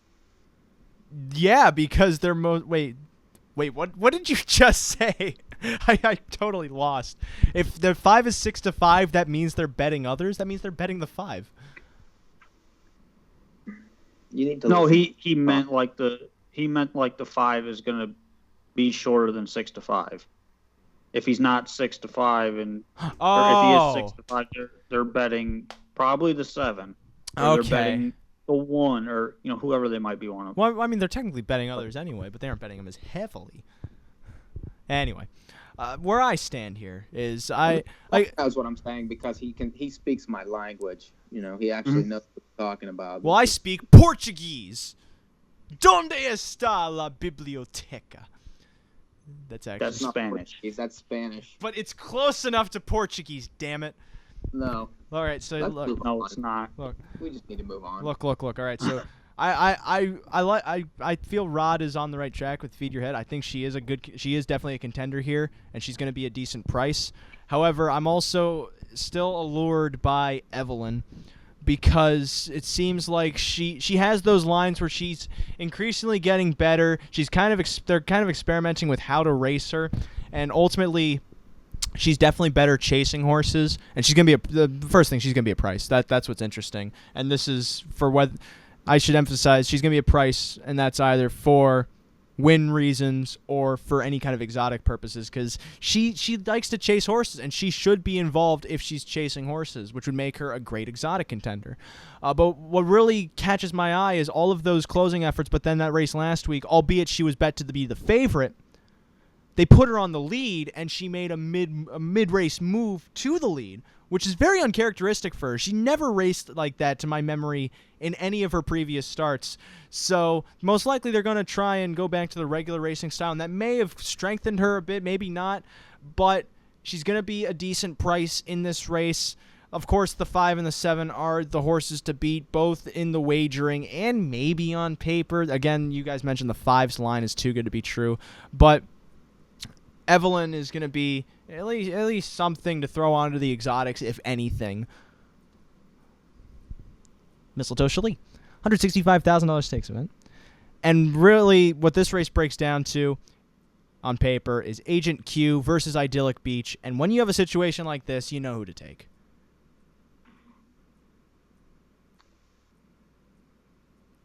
Okay, I guess nobody knows who to take. Agent Q is supposed to be the favorite. Idyllic Beach is going to be the second choice. It's Idyllic Beach. I don't know. I like Agent Q. I mean, she's been dominant.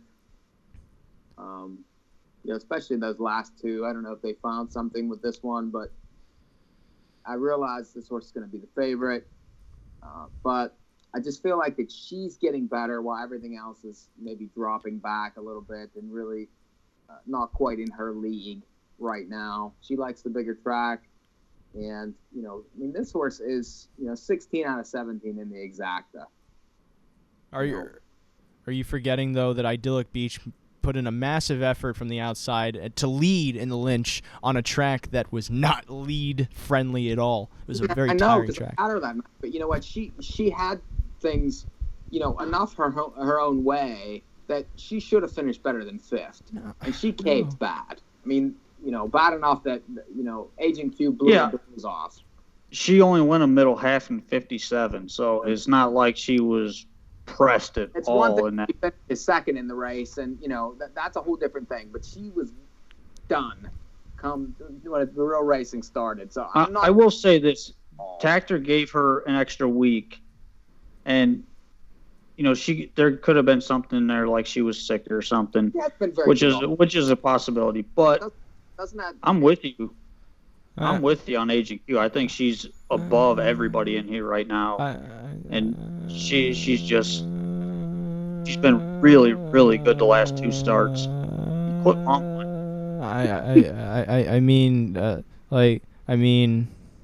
It was one thing to just disagree with me.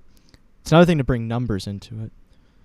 But I don't care if Agent Q is the better horse. I don't care. Even though on U.S. Racing I did say she is the horse to watch in this division. However, I'm looking at the board. I'm looking at the potential odds.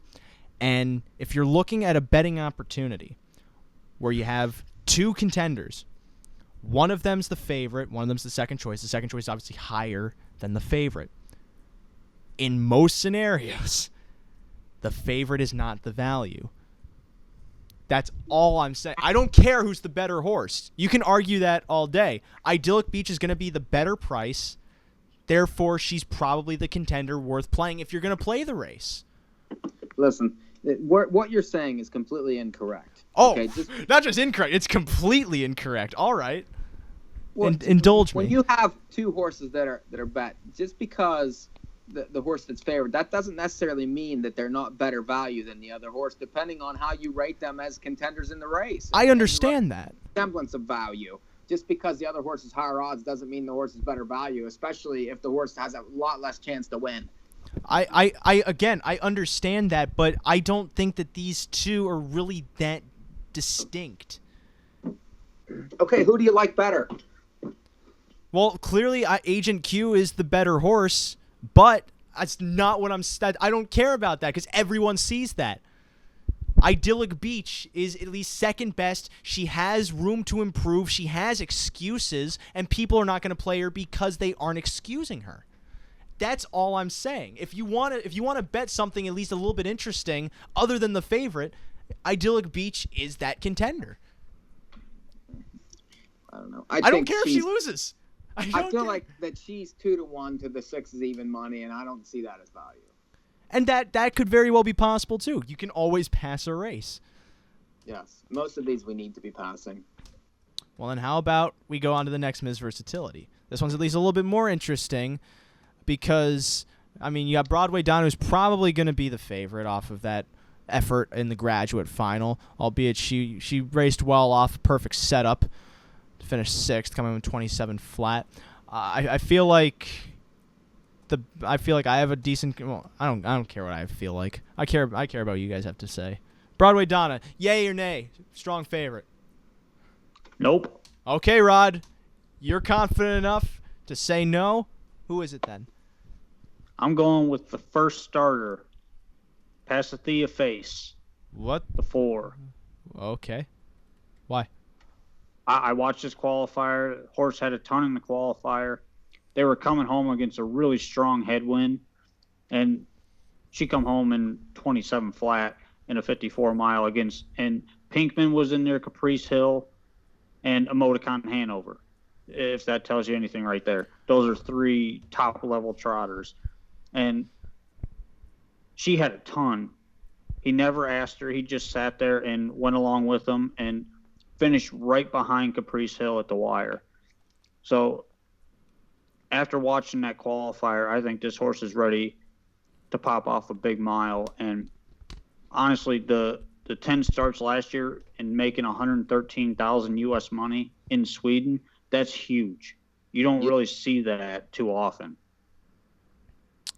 This horse is really a hidden gem. Do you feel that maybe that really slow first half could have maybe made her last half a little bit more exaggerate is not the right word, but made it look better, made her have a little bit more horse because she was saving it? Do you think it matters at all? Probably not. No. Yeah. No. The horse had a ton in the qualifier. I was watching the horse specifically, and this horse had a ton. I'm not kidding you when I say a ton. Never pulled the plugs, never tapped this horse, never asked her to go. Just sat there and if this horse would have pulled at any point in a mile, he goes by all of them. It took you a while just to get to that point.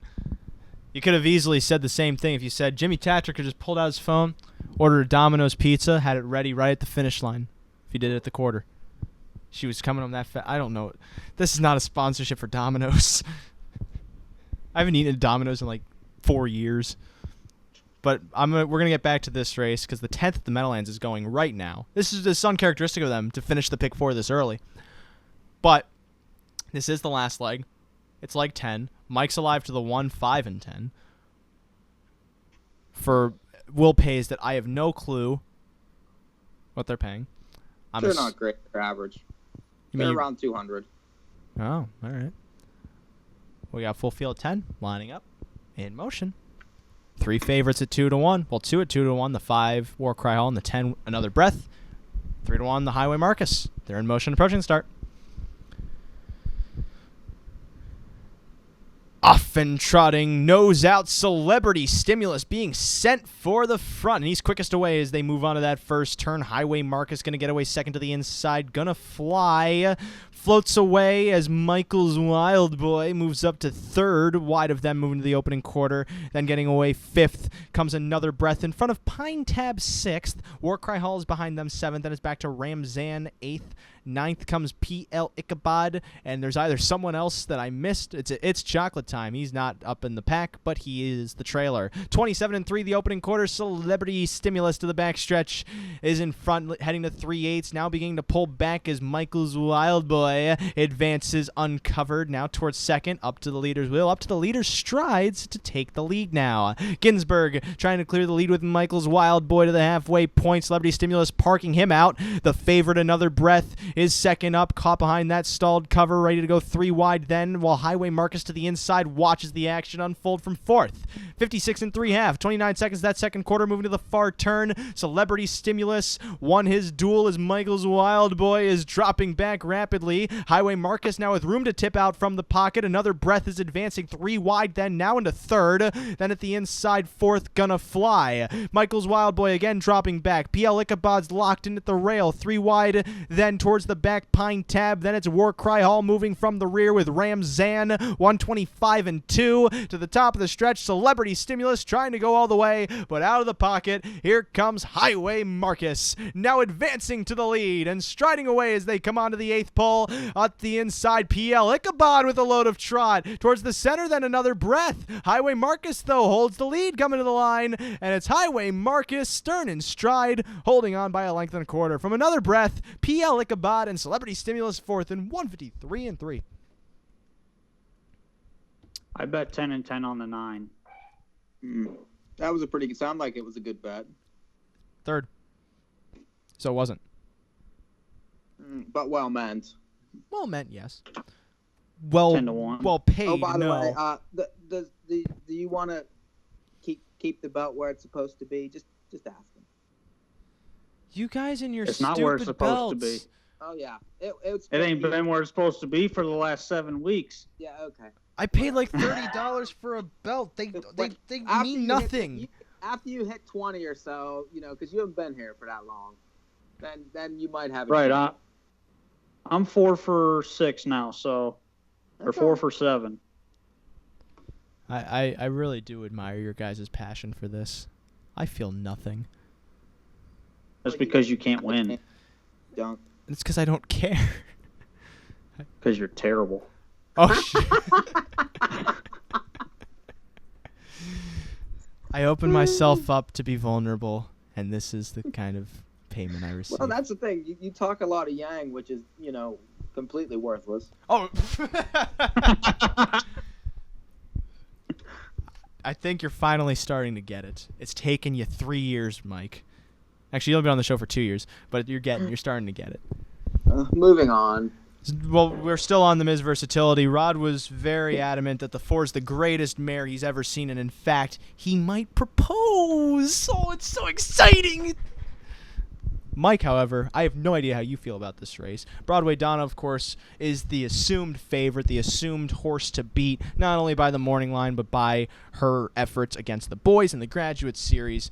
Is there any kind of prices that are really calling out to you in this race? And please, for the love of God, don't say Emoticon Hanover. Well, I mean, that's the horse that I like. Oh, of course it is. Oh, boy. Yeah, God forbid I pick the horses that are supposed to win the race. I mean, I would hate to disappoint you. I want that line to be on record, because when you say supposed to win and the horse loses, that's just gonna be nectar for me. Okay. Well, listen, my nectar just paid $218. That's how much my pick 4 paid 7 weeks ago when I. Yeah. Well, mine just paid it like a minute ago. So you can put that in your blowhole and smoke it right there. I don't know. It's better to just remember the good times. I am curious about this 4, and I'm going to go back and watch that race. However, to make a little case for the 6, even though it was racing on the home court, this horse has raced very well against Handler Hanover. Got picked off by Charm Life 2 weeks ago, and then has been put away since.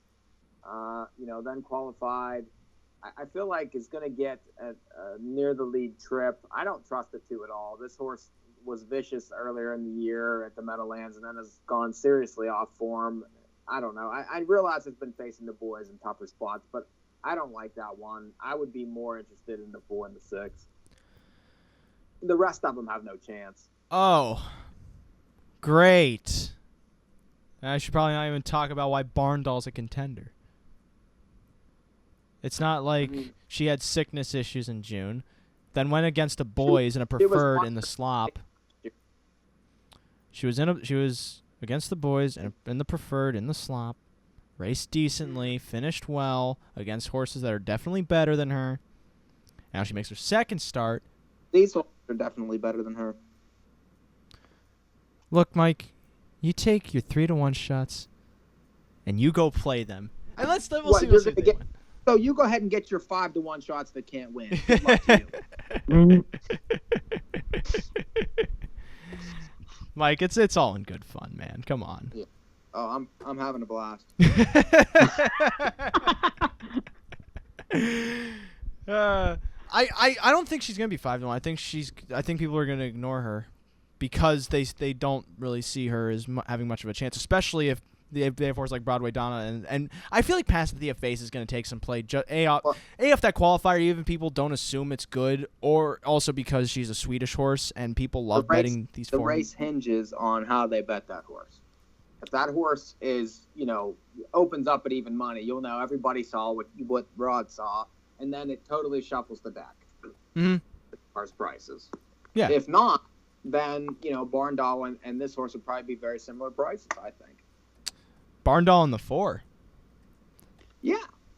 I mean, I think that's possible. I feel like the 4 would be more bet.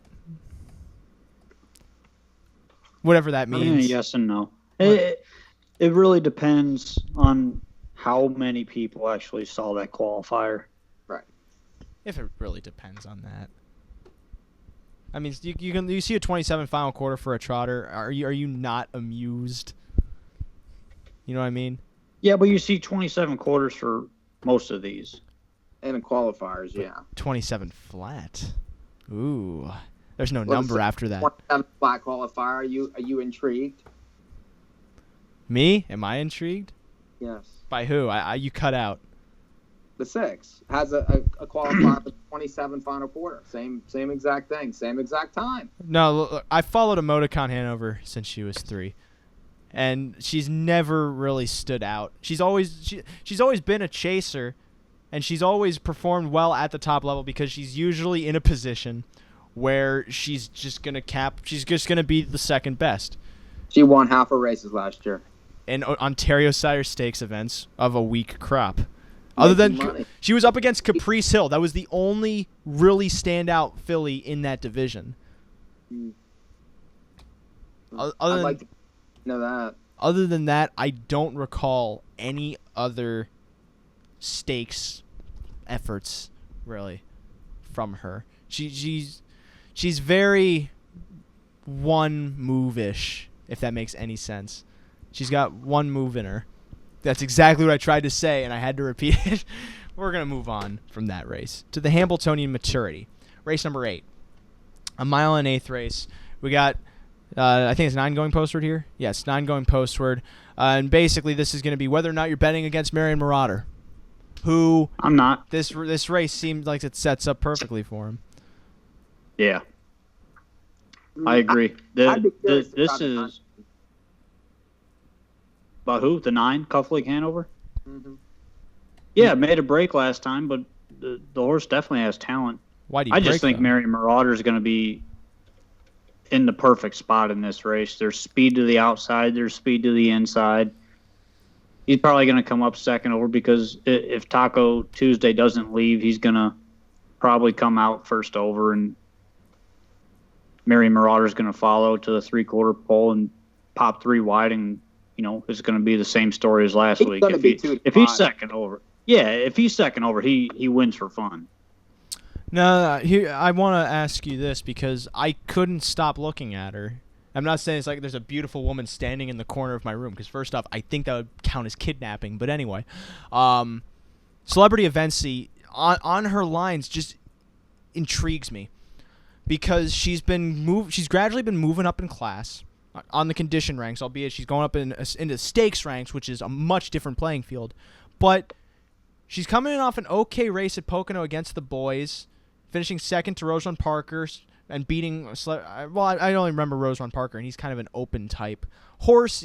She had a really good mile and a quarter race at Yonkers before that, just riding the rail. It seems to me she has the potential, because of this added distance, she has the potential to be a very interesting exotic horse. I think I could go with that. Yeah, because, I mean, those are real horses. Rose Run Parker, Major Athens, Homicide Hunter at Pocono, who's a monster at Pocono. Mm-hmm. Yeah. This horse likes a big track, gets a bigger track now, and it's going to be – this is the horse that's going to get lost for sure because you have this kid driving her. I could see easily 25-1, maybe even higher. Because Mary Marauder is going to be 2-5. It is a kid. It's Staffan's kid, if I'm not mistaken. Yeah. I also like the 9 quite a bit. I mean, we liked the 9 last week against these horses and had no chance whatsoever. The outside posts aren't as a big a detriment going the mile and 1/8 because they have a chance to get, they have the whole stretch to get position. The 8 and 9 have chances to win again. But the 9 does not have the speed of any of the real speed, like the 8. You can argue the 6 has speed, the 4, to get that spot that he needs. Because he needs to be sitting close. He's a good horse. If this horse can come home 26-1 again, they're going to be looking. But he also was pretty close in the pocket. He was up there. It's easier to do 26-1 out of the pocket than it is. Did you not like this horse last week? I did, but that break. I don't like the break. Well, I don't like it either, but if you wipe that off, you have to like this horse again against the same horses. Meadowlands Pace. I'm not excusing that. Not only that, I think Celebrity Events he's a much more interesting underneath horse. If it was an inside post, I'd be different, but I don't think you get a lot less of value too. I agree, but I don't think that post is going to suit his racing style. Because he's very much a stalker, and he's probably not going to get off the gate well. Mile and 1/8, just saying. That's just an extra 1/8 of a mile to tuck into the back. Okay. Meadowlands Pace. This is also the start of an all-stakes pick 4, which we basically, here's how it's going to work. We're just going to talk about our contenders, and that's it. So, for me, in this race, this is basically Huntsville's race to lose. He's currently the leader of the 3-year-old pacing division with wins in the North America Cup, and that's about it. Wait, no, he was second in the North America Cup. What am I saying? Fear the Dragon won that race. We were there for that. That was a good day. But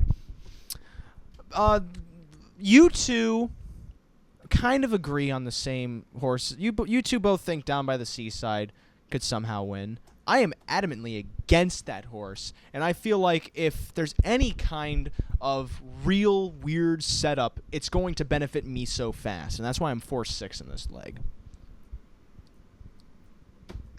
I don't know. I think the top 2 are obvious. The 5 missed a week, and the talent's there.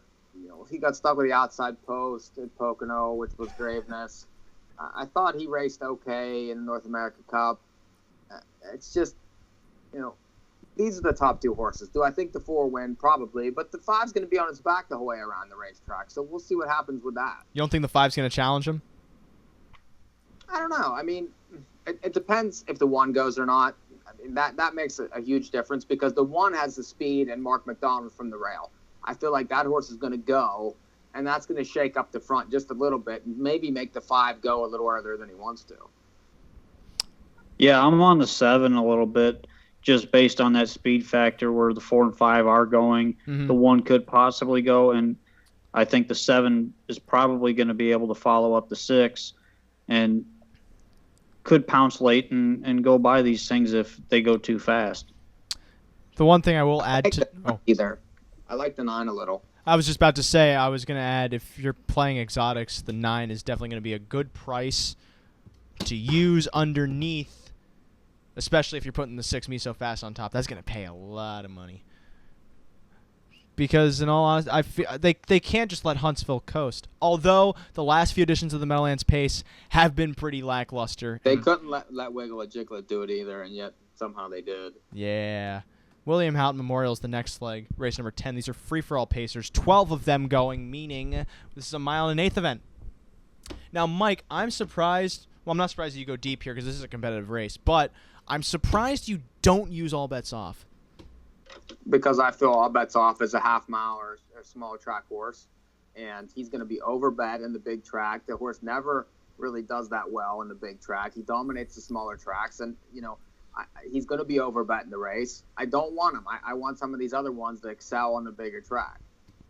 Such as? I expected like the 9, who loves it here. Really had no chance in the Pocono race. Before that was Wicked in the elimination.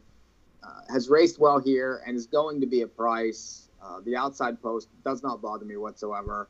And I think this race could be a closer for sure. It usually is. Because, I mean, although last year it was always be Mickey, but Shambhala was closing decently. He almost got to always be Mickey. But that extra the eighth one of a mile. Big chance has won this race before. The 5 loves this racetrack. The 8, I think, has a chance also. I mean, gets back to the bigger track. For me, yeah, this race is pretty wide open. It could go a number of different ways because Mel Mara, who is really the speed in the race, has a second tier, so it kind of shakes things up a little bit. And you don't really know how this race is going to play out. I think you know the 4 is going to leave. Boston Red Rocks, he loves the track. I'm using Better's Edge just because, he's back on the big track. Went to Yonkers last week and didn't race that well. I might throw him in. But he's a good big track horse too. And I use Mel Mara just because, it's hard to throw Mel Mara off. No, especially on the big track. You just have to throw him off. I did that. I'm 128 here. I feel like all bets off. I mean, you can say he's a small track horse. You can argue that, and I don't really care. I've seen his last few lines, and he's just getting. It seems like he's starting to get really good. He was at a disadvantage in that Franklin race because he was going first over into a fast pace, and then ended up faltering while the pocket, which was doing really well that night, ended up winning, blah, blah, blah, blah. Bigger track, most likely going to be in a stalking spot, or if he ends up losing the race going first over. But he's one for me that I use. I also use Makatso. I think he won this 2 years ago, if I'm not mistaken, off a second over trip. As long as he's sitting off the pace in that supposed speed setup, which is definitely possible here, he's going to be a price, and he should be coming late. And I throw on Clear Vision, too, for that reason. He's been avoiding this group since the Molson Pace, and he raced really well in that Molson Pace. He was, of course, at a disadvantage because he parked the entire mile, and he was left with nothing because he parked the entire mile. He's raced well here at the Meadowlands, too, before, coming off a good race over at Yonkers. He's definitely going to be really good grinding by horses, and that could really suit him if he's coming from the back. Golden Girls. They have 3 whole minutes left. Three whole minutes. Golden Girls. We talked about T-shirts for half an hour. And you know what? People are looking snazzier. I can tell. Golden Girls. This is Lady Shadow, but she is post 10. That's interesting. Chalk, chalk, chalk for me. Pure Country, based on that last qualifier on the big track, was huge there. Nike Franco, I used based on premise possibly getting a trip. And then Lady Shadow, you can never throw her off. Mike. Using all of those and the 3, I feel like that this horse gets a better post, likes this track, and would need a perfect setup, but is good enough. Yeah, I like her second start. Also, we're going to go over. I think we're going to go over to talk about Hawthorne. We have to. But call me Queen Bee. Second start off the 6 scratch. That's a really good tightener under her belt. She's going to be really good if she ends up leaving and getting that pocket spot that she really needs to win, because she usually does. Pure Country speed, and everyone's going to play her because she went the fastest qualifier in the history of qualifiers, whatever that's worth. And Lady Shadow is Lady Shadow. Stanley Dancer Memorial. This is basically Long Tom's race to lose. You could, in theory, single him. You both don't single him. But none of you use the horse that I use because the horse I use is the right one, whatever that means. But Mike, you take the obvious two. Well, yeah, you have to use the 4. And then the 5 was 3-5 against the 4 last time they faced each other. The 5's been put away, but came back qualified well. It's, this is where this horse wants to be. 3 for 4 this year, a must use, 4 and 5. Rod? I'm 4 and 7 here. I use a 7 based on all the speed inside.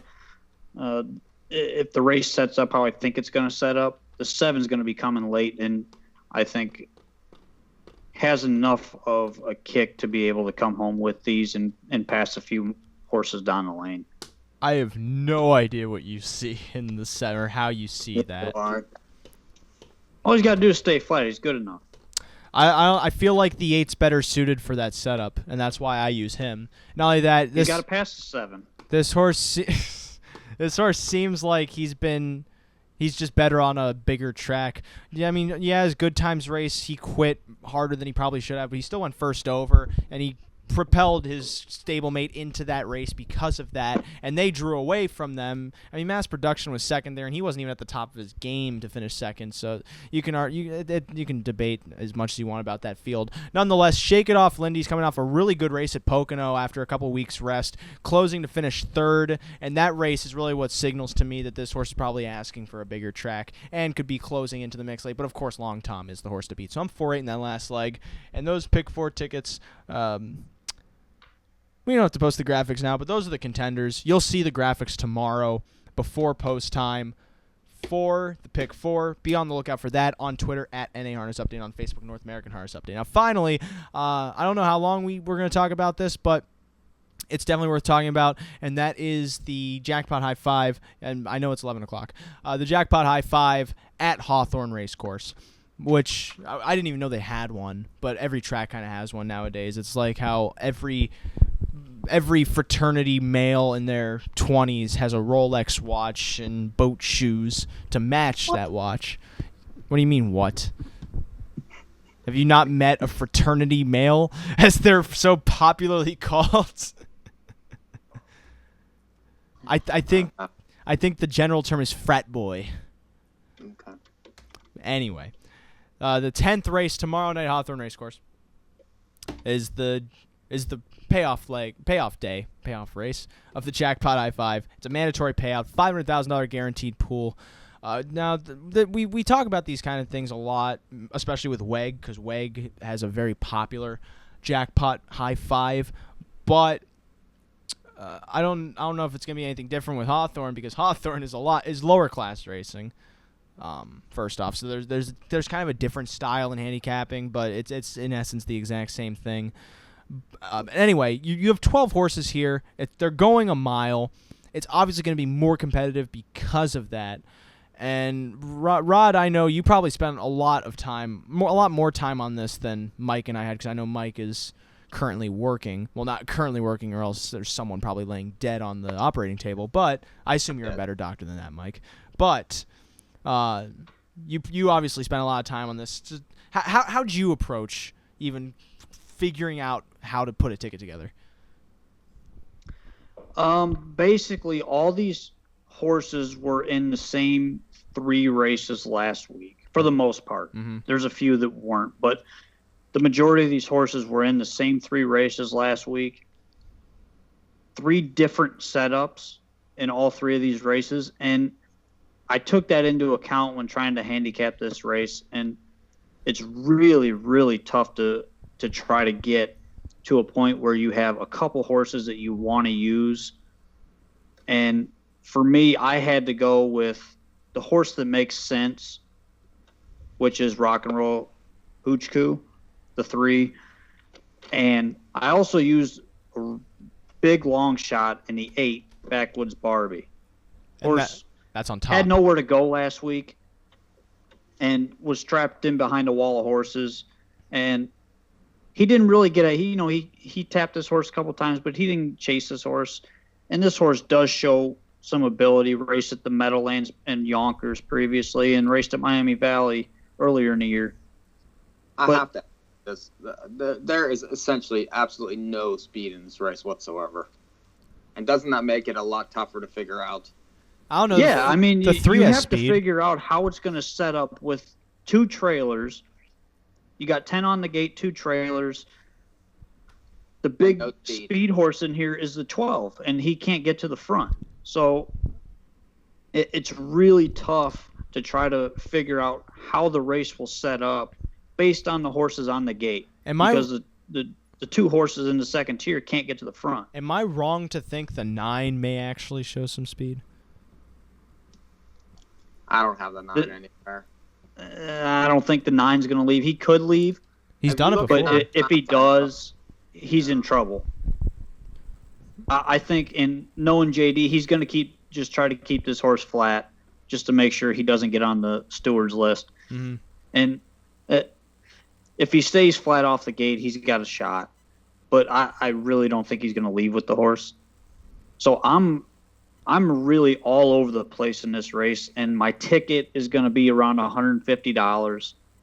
And I'm playing this ticket, and it's hard for me to kind of Who do you like on go top? one way or the other. I'm using 3 and 8 on top. Okay. I'm using 2, 3, and 7 on top. I like the 3 for sure. He's very obvious, just with the drop and the inside post switch. I'm not crazy about the driver, but the trainer's 20%. I feel like that this horse is going to be out early and probably is going to control the race a little bit. So, and that's what they should do with a horse, especially dropping. I think the 7 gets a big driver switch and, gets a little drop in class also. This horse was racing at the numbers of 5,000, and dropped to numbers of 2,000 last time. And, wasn't bet, but didn't have Leonard sitting on the back. He is 0 for 22, but, lots of shares, 12 times in the money this year. This horse is always around it. So it's hard to leave this horse off your ticket, I think, just because of the driver switch and the fact that the horse is always right there. And then I like the 2 a little also, getting the inside post. This horse won 2 starts back and 3 starts back with big rallies. The comments were crushed foes and big rally on those 2. And then last time was strong finish, looked like lacked room a little, still came home 27-1 in that same race. So I feel like this horse is definitely sharp, has kind of moved up the ladder a little bit, and with the inside post and stuff, if he gets the right setup, probably needs to be used in the race. I'm just kind of looking at contenders that might be interesting, either underneath or on top, because those are really the choices you have when you're putting together a high 5. But I was looking at the 1, Sweet Donna's Girl. I know you're talking about that there's not going to be a lot of speed in this race. It seems like then what's going to be important in trying to figure out the pace of the race is who's going to inherit the spots. And Sweet Donna's Girl seems like in her last couple of starts, more specifically 2 starts ago, she was able to inherit a spot up towards the front, albeit she didn't race too well because she ended up going first over. But then her next race, it was at least somewhat decent coming from the back. She was closing pretty well against this group, or a group of a little bit less, to finish second. It seems like she could end up being in a position up towards the front if that is the place to be. Because usually when there's no speed, the front is where you want to be. I agree with you a little bit on the 1.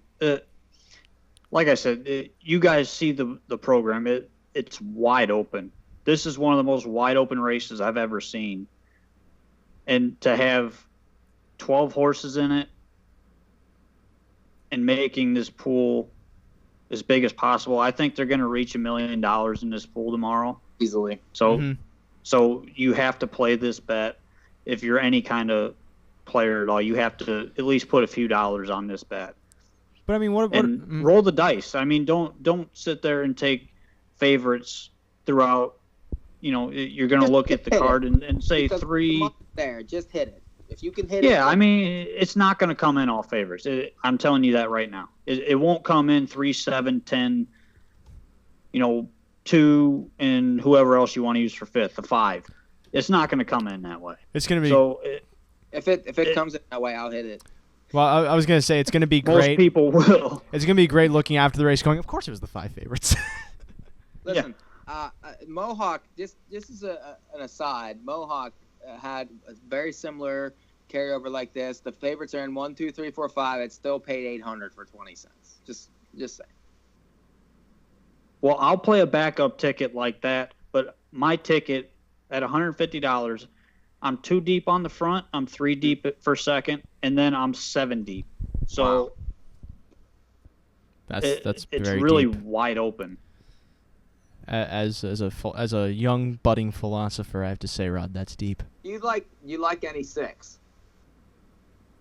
If you say so. So I don't like 6 that much. Why? Yeah, I realize the horse has been parked the mile last 2 Speed. starts, but I watched this horse, and this horse is doesn't have the gate speed, but is kind of mouth heavy, if that makes sense. Not to get itself in trouble, basically. Yeah. And that's what he's done the last 2 starts. He's just been out there kind of hanging, and she's not a great gated horse either. Kind of one of those big moogly things that just kind of go out there and there's no mouth, no speed off the gate, just goes and gets herself in trouble. That's why I don't like the horse. Now, what about the 10? Like, I don't.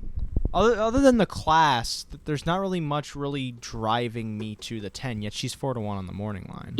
Driver switch. That's what they're looking at. Oh, it's oosting. Oh, that's boring. And that's I'm not a fan of the 10 because she has no gate speed. Mm-hmm. I If think she has gets a gate piece, speed, but I don't think she wins the race. yeah, I think she'll get a small piece.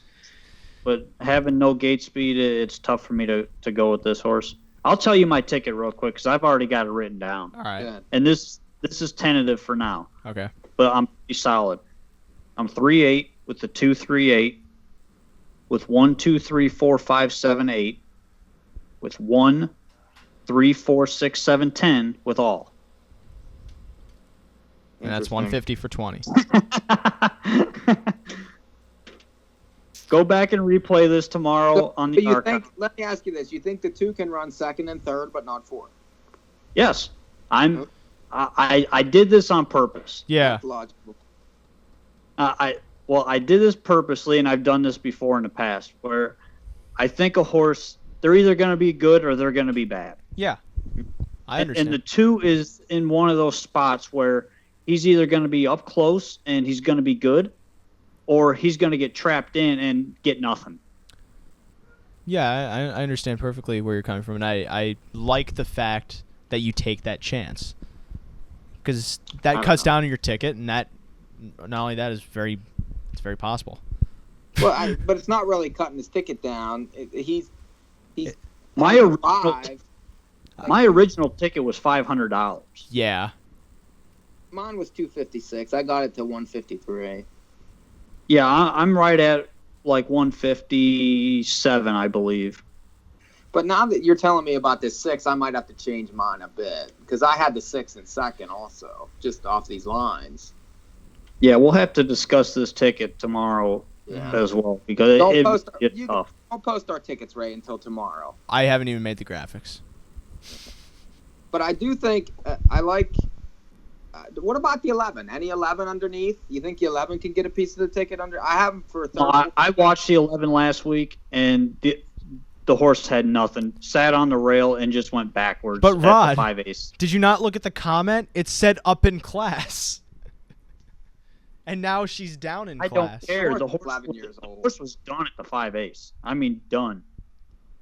Well, then that's a non-use for me then. That's got to go. Yeah, this wide open race is starting to get even more easy than we might have thought. Well, I mean, Our ticket might end up going to be the 5 favorites. I don't think so. Well, the 11 is going to be one of the favorites. That's the problem. Yeah. Oh. That's bad. That's bad. I'd rather have the 12 than the 11. And I know this horse, and she's not easy to handle. So I think she chokes pretty easy. And with the 2nd tier, that's going to be bad. Especially if she chokes easy. Yeah. The more I look at this race, the more it seems like the 3, of course, is the horse to beat. And that's nothing really spectacular, nothing really groundbreaking in any of our tickets because we all use. But I'm having a hard time really seeing, other than the two, seeing who else could really benefit that top spot because of just I'm not used to Hawthorne. I've never been good at handicapping Hawthorne. And before you say you've never been good at handicapping, period, and I kick you in the balls, Hawthorne is I think it's a niche track. You really got to follow, and that's why I'm really listening to what you're saying, Rod. I'm okay at it. Wait. I'm playing there, but I'm not playing a lot. What was with all the weights? I'll play a couple things here and there, but I do watch because it's where I'm from. I watch it constantly, all 4 nights they race, but it's a tough place to handicap because the track varies so much night to night. Well, yeah, like the other night they were running down the middle all night long. Yeah, and tonight the speed's holding up. So basically, a lot of what it's going to come down to is pay attention to how the track's playing when you're getting your tickets together. Even though this is a very unformful field, you should be able to work out something, at least knowing what kind of horses are winning, how the track conditions in general. You have the general contenders just on paper we've talked about, and they're pretty obvious. We could basically say the 2, 3, and 8 are the key contenders to use. The 7 also. The 7 can be. I think second start dropping. That last start was not really too spectacular. No, but getting a better driver now. I mean, whatever that's worth. Whatever that's worth. Well, he's every time he drops his horse, the horse races well. So. Except 2 starts ago. He was 8th. She was 8th. He raced well then too, but this is a different kind of race. It has 12 horses. Yeah. The race, I'm telling you, this race is going to set up so weird. And you're going to kind of look at it and go, I didn't see that happening. Even if you hit it, you're probably going to say, I didn't see that happening. Which makes it a really fun race to watch. And that's where we're going to end it here. Because there's only so much we could talk about this and with how much we know at the moment. Because as Rod and Mike said, they're probably going to play around with their combinations too. In all honesty, I don't even have a ticket together. But we'll have graphics for that as post time approaches tomorrow night at Hawthorne Racecourse. Be sure to look out on our Twitter account at NA Harness Update and on Facebook North American Harness Update for those. For now, we'll see you next week with next week's the Adios eliminations already. God, we're already we're halfway through the summer. And I'm halfway to death already. This is very wow. So it's quick life. Quick Times in Ridgemont High is not a good movie. It's Fast Times at Ridgemont High. And how can you say that's not a good movie? Because clearly I was not watching the same movie. Whoa. Tune in next week for the Adios eliminations and for perhaps a more in-tuned Ray Cotolo. He's feeling a little detached at the moment. Rod Allums Jr., Mike Pribozie will be back next week too. And when that time comes, you'll be here and you'll hear us because that's radio.